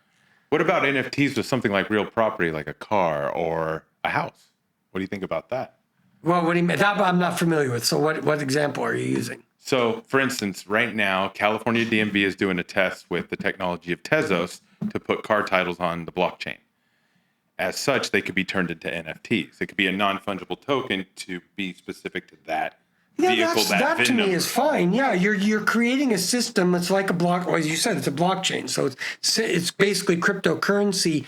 As long as you're not using other people's intellectual property and profiting on that and denying the content creators themselves of their royalties, which is the reason that they created the content to begin with, is because that's how they make a living. Yeah. As long as you're not doing that, if you're using it for other purposes to make transactions easier, as a lot of crypto transactions are, great. But I see it in the gaming space. People were talking about using NFTs as a concept. You're saying, well, I've spent 100 hours, and sadly, I've spent a lot more than that in some games, creating a character and going out and living in this world and getting these weapons and getting these articles of clothing for these characters. And it took me 150 hours to build that character up and to accumulate all this character wealth in the game. It was a great Big Bang Theory episode on exactly that. A bunch of valuable stuff that doesn't exist in a world that doesn't exist, and I'm like, which is like kind of true. But it really is, it's valuable to you. You put a lot of time and effort into it, and spend a lot of time, and I relate to it because I've spent a lot of time building characters and playing those games, and that type of stuff. And then the game ends, and all that hard work no longer has any value, right? When you stop playing the game, it does. So people are coming up with the ideas of, hey, create NFTs, and then you can take that character and move it into another game. And I'm thinking, yes, but if I'm the publisher of that game and I'm the one that created that sword and those articles of clothing and the other thing, I don't want my IP used in somebody else's game IP. And so you have that issue that has been discussed. For instance, if you built up a character, people have done this with World of Warcraft. They've done it with Pokemon Go even. They build up characters and they sell the profile to somebody else to play within those worlds. That's for sale doctrine. You can do an NFT. But that's old. That's for sale doctrine. I mean, in the sense. But you're talking about crossing worlds, so going maybe from Fortnite and taking something into Call of Duty. Yeah, but those are two separate IPs. Yeah, right? Understood completely. But the capability of doing it. What are your thoughts on that? Do you want to see that law precedent become real, viable? I think it's fun. You can, if you want to have your own digital avatar, you've got the metaverse, you've got My Second Life, you've got other things where you can live in an alternate world, basically, and create these avatars and these characters. But I think it becomes problematic when there's IP crossover, because now the value of somebody's IP, if it's World of Warcraft, are the characters that you can only find in the World of Warcraft game. And if you take those characters out of the game and you're selling them independently, and the publisher is not getting the benefit of that sale, and their IP on top of that is being used elsewhere, I think that could be problematic for the publisher, and that's something that they would not want to see. And I can understand that. Yeah. When I hear you say, like, specifically as it a problem, I would hope somebody would hear this discussion and be like, that's a business I need to provide a solution for. Could be. So a question I have for you. But to me, it's just ultimately licensing and doing deals with the IP holders to allow the creation of NFTs and allow the use of those NFTs in other people's IP. Yeah. I mean, if they're established characters, you could take Mickey Mouse and you could put Mickey Mouse in Smash Brothers. Or, there's another game, I'm blanking on it, that's using some of these Disney characters, but those are allowable because Disney is licensing those characters out for use. So they are allowing it in the right circumstances. But the problem is, in order for Disney to retain its value as Disney, you have to be, this is a trademark principle. Okay, I mean, Mickey Mouse, I think the copyright expired for Mickey Mouse a while ago, actually, okay? This is Walt Disney final walkthrough of Disneyland the day it opened. Okay. Long time ago, 1950s. And the Mickey Mouse character was, developed like in the 20s or something. It's right? Oswald, right? What's that? When it was Oswald? That sounds right to me. And then it was Steamboat Willie was, I think, his first. Steamboat Willie, I remember, yeah. But eventually the copyright expired, which means it goes into the public domain. But these guys, he was very smart about it. He said, let's trademark Mickey Mouse. Because when you trademark something, it lasts for the entire life of the company. As long as Disney exists, Mickey will be a trademark. If Disney's still here 500 years from now, so will Mickey as a trademark, right? But the difference between trademark and copyright is copyright has a definitive expiration date at some point in time. Okay? It eventually falls into the public domain. Trademarks do not. But for trademark, you have to police your own trademarks. You have to get out there and you can't allow your trademark property to become diluted. It could become... Can you do both? What do you mean? Trademark and copyright? That's what Disney did. But the copyright eventually lapses and you're left only with the trademark, in there. And so I believe, I'm not sure it's lapsed yet. Maybe they still have copyright in it. But I know they did the trademark and copyright for that reason, because trademark rights will be perpetual for the length of the business. The copyright rights will eventually die no matter what you do.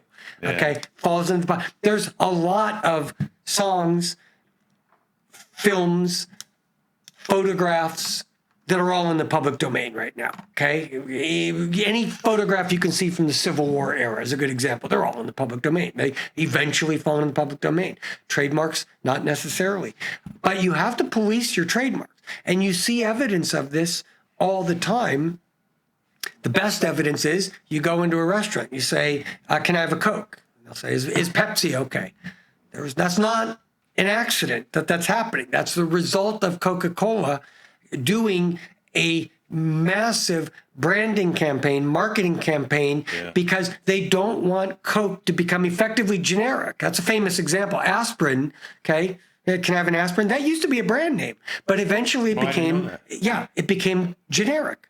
And that's why you saw a campaign years ago where the Xerox Corporation had billboards all over. You do not Xerox documents. You photocopy them. No. Jacuzzi is another one. Well, it's like tissue paper and Kleenex. That's another one. Rollerblades and inline skates. That's another one. Yeah. Okay. That's a fact, because you have to police your mark. And it's not necessarily evil that Disney's being evil. They have to go out and make sure that they're keeping control of their trademark and that's their IP, their IP. You have to control it.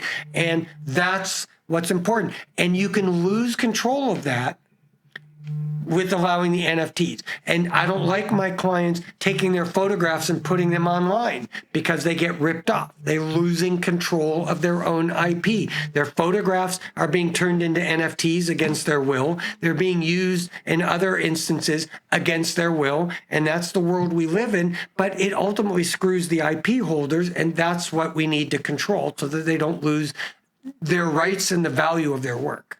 Do you see yourself eventually doing contract law between two metaverse businesses?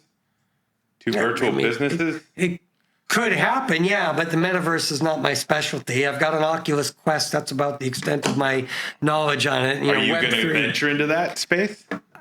I don't know. We'll see we can see what comes along. I mean, I don't.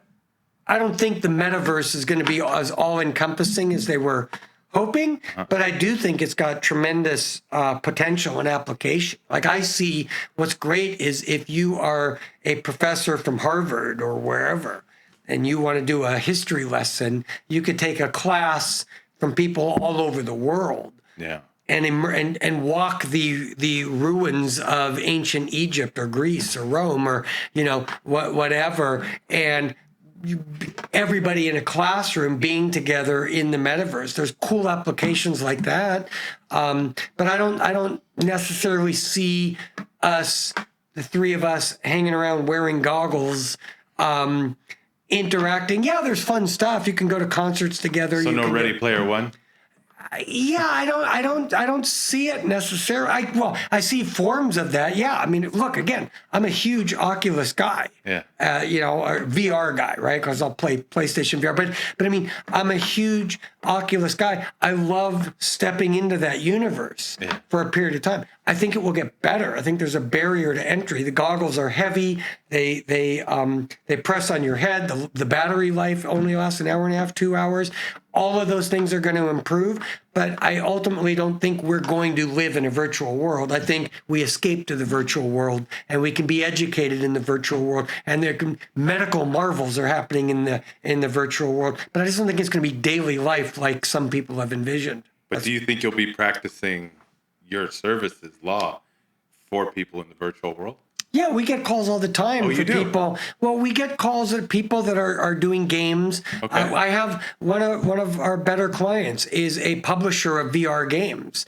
And so I'm doing plenty of contracts with him where we are taking, but again, we're licensing IP from very well-known franchises, and we are turning those into virtual reality games. Okay. And he's hiring developers. There's a deal, right? Yeah. We're the publisher. We acquire the rights, then we hire developers to create those games, and we do those types of deals. Those are all taking place in a virtual world, not the deals, but the content is for sure. And and I think that's gonna grow because it's people that have not stepped into the virtual world, I think are really missing a technological marvel. How just amazing it is, and not just on the technology and not just games. The fact that you can walk into, what I think is kind of fun is like, there's one on that I downloaded it's like a Jurassic World thing. It's not the whole theme, it's not the whole movie or the game, but it's a scene where you can stand there in the virtual world and you're looking at like a brontosaurus or a tyrannosaurus. Yeah. And then when you're in that world, you could see the skeletons, the bones, by going to the Museum of Natural History. But when you step into the virtual world and you see it living and moving and breathing and the size and scope and at scale, and you're like, wow, like there's another one, like I did one, it was so cool. Like these guys jumped out of a plane or a helicopter wearing squirrel suits, but they broadcast it or they recorded it in virtual, so that's virtual reality. So you are it's not animated like the dinosaurs. It's real footage, but it's 360 and you're going with them as they're jumping out of the plane. You get the sense, the feeling of moving, of flying with these guys in their squirrel suits. Or there's another one where you can walk on the moon, you can walk in the space station. And you really get a sense like, wow, this is really what it feels like and looks like. And there's nothing cooler than that. Yeah, no, it's cool. I spent some time on my kids' Oculus because they love it. It's good stuff. Enjoying it. Yeah, it's fun stuff. In regards to video game law, what is it about video game law that you like so much? And what are you trying to do in that space? I love the integration of all the various elements, and I'll explain what I mean by that in a minute. I love watching something go from concept to release. Okay, somebody comes up with the idea of a game. Now I've taken one step back. What I love about games, okay, is I don't care what you're interested in. I don't care who you are. There is something in the gaming space that could and should appeal to you. Examples. I'm a big chess player, okay? I love playing games like, Panzer General or Civilization 6. These are turn-based games that are very in-depth strategy games. Some historical, like the Panzer General, or even the Civilization stuff, okay, where you really have to, it's a turn-based game, and you get to think the way through the strategy, and your success depends upon your ability to understand how to operate, sometimes tactically, always strategically, and do that. So if that's your thing. Yeah. If you like playing tennis, the simulation, I love, like, golf. We're all golfers, okay? You can actually, there was, I forgot who the player was, but going into a tournament, it was several years ago now. It was kind of a rookie at the time, but I don't remember if he won or was like in the top 2 or 3. Okay. He'd never played the course before. The only thing he did was he played whichever golf game was available at that time, because the simulation of it is so real. Okay. He knew where he wanted to land the ball. He knew the distances. He knew the greens. He knew the break of the greens, all from the simulation. Similarly, a NASCAR driver, same thing. He said he'd never ran the track. It might have been like Talladega. I'd never run the track before, but the simulation was so precise. He said the shift points were within about 1,000th of a second accurate. So he knew before setting foot, car, wheel, tire, whatever, on the course, where to brake, where to shift, because the simulations are that good. Madden football, NBA, 2K, the 2K stuff. The simulations are so good. Yeah. That if you like the sports, or if you want to play, there's a really clever one in Oculus, right? That's for Alice in Wonderland, right? Okay. If you like that, dive in. Alice in Wonderland. Yeah, dive into this world. You're living in. I mean, the point being that if you like strategy, if you like first-person shooters, if you're playing some of these first-person shooter games, you get the sense. One of the things I loved about The Last of Us, the timing. I've never been in a gunfight, but I feel like I have after walking out of some of those shooting things, like where you're popping up to shoot and then you're ducking down and you hear the bullets whizzing by. You're like, wow, this is an experience. Last of Us, I don't know if I told you, but we, when we had an agency, we did some PR for it for PlayStation, and we got a Vanity Fair article because we used the hashtag ruin porn. Because at that time, food porn, ruin porn, but it was so realistic and just so well done. The ruin of the cities that it became their angle in the story. Yes. So it's super immersive that way. So the simulations, again, fighter pilots really have been training in simulations for years and years and years. Yeah. Okay. The simulations are getting more and more advanced. The point being that I think no matter what you're into, there is something that, that you can find an interest in. I like, I'll get to your question in a minute. About the law part, I like games like The Last of Us or Red Dead Redemption because it's not a passive medium. You're not just sitting watching a TV show or sitting watching a movie, which I love. I'm a huge movie guy. But you're not watching the story. You're not watching the character. You are the character. And it is your decisions in these games that enable you to progress through the story. And the stories, they're attracting A-list writers and directors and producers. And so the stories are very in-depth and very powerful. And you can become emotionally invested in them. And you are driving, your decisions are what are driving the stories. Your inability in a gunfight to prevail means you can't progress the story until you do that. So I like it because it's interactive, because it's not passive, because but getting to the game itself, to answer your question directly, what I love about all of that is somebody comes up with an idea for a game. Again, I'll revert to Last of Us because it's so good. This was very well depicted so well in the show. Okay. But when they were sitting at the beginning of the show talking to that scientist, and I had read years ago, about The Last of Us, about the scientist, the same story. That's why it was cool to see it show up in the show. And what the story was, he was saying, look, there was this very real thing. these like zombie ants or bugs. I don't remember exactly what type of bugs. Not important. But either because they had consumed a fungus or whatever it was, that it had taken over their brains and effectively turned them into kind of zombies that they were no longer in control of their bodies. Now, this was only happening in these insects. It's a very small sample. But somebody, and this is what creatives do, right? Somebody came up with the concept of, what if I applied that to humans? Yeah. And so you go from that genesis, something very real and far-fetched sounding, but it was very real in the real world, and you take a small leap and say, could this ever happen to humans? And as you remember, the scientist was interviewed in The Last of Us talking about exactly this. And I was like, that's really cool, because I remember reading about this as the premise of the game itself. Yeah. So some creator came up with this concept and said, can we apply that to humans? And then what does it look like? And let's build a game around that. And so what do you then need? What I love doing, to directly answer your question, somebody comes up with an idea like that. Okay, what do they need? Well, we're going to set you up in an entity, LLC, corporation, whatever it is, right? Yeah. Then you're going to go do some contracts.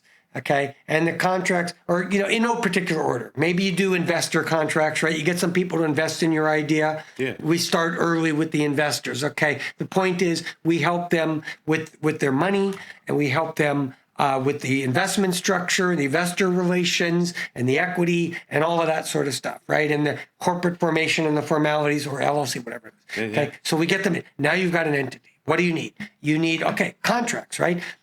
You're one person with an idea. I'm going to go out and get some artists. So now we have maybe we hire them as employees. Maybe we do independent contractor agreements. But the point is, you've got this developer here, and now he's branching off in this direction. Branch off in this direction, get some investors. Branch off in this direction. The developer becomes the hub of all of this. Yeah. Now we get some contractor or employment agreements, and I'm going to hire people to create the artwork for me. I'm going to hire a writer to create the story for me. I'm going to hire someone to do the music. I'm going to hire somebody to do the concept art. All of these elements start to take shape in there. And then eventually, as you got these ideas, you're like, okay, well, first of all, we need to own all this stuff. There's your work for hire stuff. So now we're going to register the copyrights for everything that you come up with for the artwork and for the story. And we're going to help you do all of that stuff. And then you're like, well, I want to brand this company, or I want to brand the game, or both. So now we got some trademarks. Okay, we're going to go out and we have the company formed, so the company owns everything that we do. Yeah. So we'll go out and we'll get the trademarks at that point. And we'll register the trademarks and help, enforce the trademarks. And, and our work never ends in that, right? Cease and desist letters and all that type of stuff. But so you do all that type of stuff, and it starts really taking shape. And then you've got something, and then you get the interest maybe of a publisher. Or maybe you never even get investors. Maybe you do this stuff yourself, and the publisher comes along and says, I'll finance this. Yeah. And, and then we do the publisher developer deal. And in the publisher developer deal, it's like, right, who has creative control and who owns the IP at the end of the day. And then there's the marketing and and the promotion and all the other stuff that happens. But you're watching all of these things build over time until ultimately you get to the point where you can distribute the game. And most games fail, but when a lot of them break even and gives you at least the resources to try again and build something better, building your reputation as a game developer. Some go on to massive success. Think of Mojang, right? Like they sold to Microsoft for $2 billion. Some dude comes up with just a bunch of blocks and a procedurally generated, more technology. The simplified version of it actually made it more captivating to play. Simpler. Yes. Well, it made it accessible to everybody, right? Kids and adults alike. But the point is that I love being part of that process and seeing that process come out where you see, and I check every single day. I'm on Steam to see what's coming up, who's doing what. And I love monitoring and tracking and watching some of these games. We represented a company, they created called Punkle. They did a game called Vampire Survivors. It was just one guy creating this game not my type of game. But when we went to DICE, you asked about the DICE Awards. We went to DICE, and we get there, and there's the DICE Awards. It's very prestigious, one of the more prestigious, most prestigious moments for gaming, for developers, because their games are getting the accolades after all of this hard work. It leads up to the accolades. And here it was Elden Rings, and it was God of War Ragnarok, and Vampire Survivors. It's like, what is with those AAA titles? What is this game with this one guy doing in that mix? He was nominated for all of these awards, and that's a pretty cool thing, right? It is cool, man. And it's rare to watch it come up, but it's really exciting to be part of. It's really exciting to watch. And if I can help, and helping do that with the developers is really cool for me to work on these deals, because the one thing that makes me passionate about my work, and I think the one thing that makes anybody passionate about anything that they do, is a love of the subject matter that they're working on. And I love gaming, and I love the subject matter. And that's why I look forward to coming into work every day. That's awesome, Keith. No, I think that's a great way to end on too, man. I love it. I love it. I love your story. That's why I thought you'd be so interesting to sit down and have a conversation with. Well, I appreciate it. I'm glad you thought of me. I mean, I enjoy talking about this stuff. And well, yeah, it's you. I hope you like you. You what? It's about you. I hope you like you. Well, I like me, but I mean, no. I mean, some of this stuff's fun to talk about. Some of it I don't talk about that much, because I am like, as far as like I am one of those that have generally left the 80s behind, and those were fun times. It's fun to talk about somewhat, but I don't. But it shaped you, who you are. It did shape me, and I don't reminisce or dwell on it too much. I kind of moved on, and. But I like what you moved on too. Is there anything that you want to plug or share with people? Like I'm not. I don't really promote myself or plug anything. But I think you should, because people can find value in working with you. That's not my style. I mean, I just, I think... I'll say, go to Morrison. Will it be MorrisonCooper.com? Morrison Cooper. It should be, yes. We did buy MorrisonCooper.com. It's not available yet. And we're working on all that. But yeah, I mean, I love doing this, and I love helping people. And it's fun stuff. It's fun stuff. And so, I don't know. Awesome. Thanks for sharing, Keith. Yeah, I love it.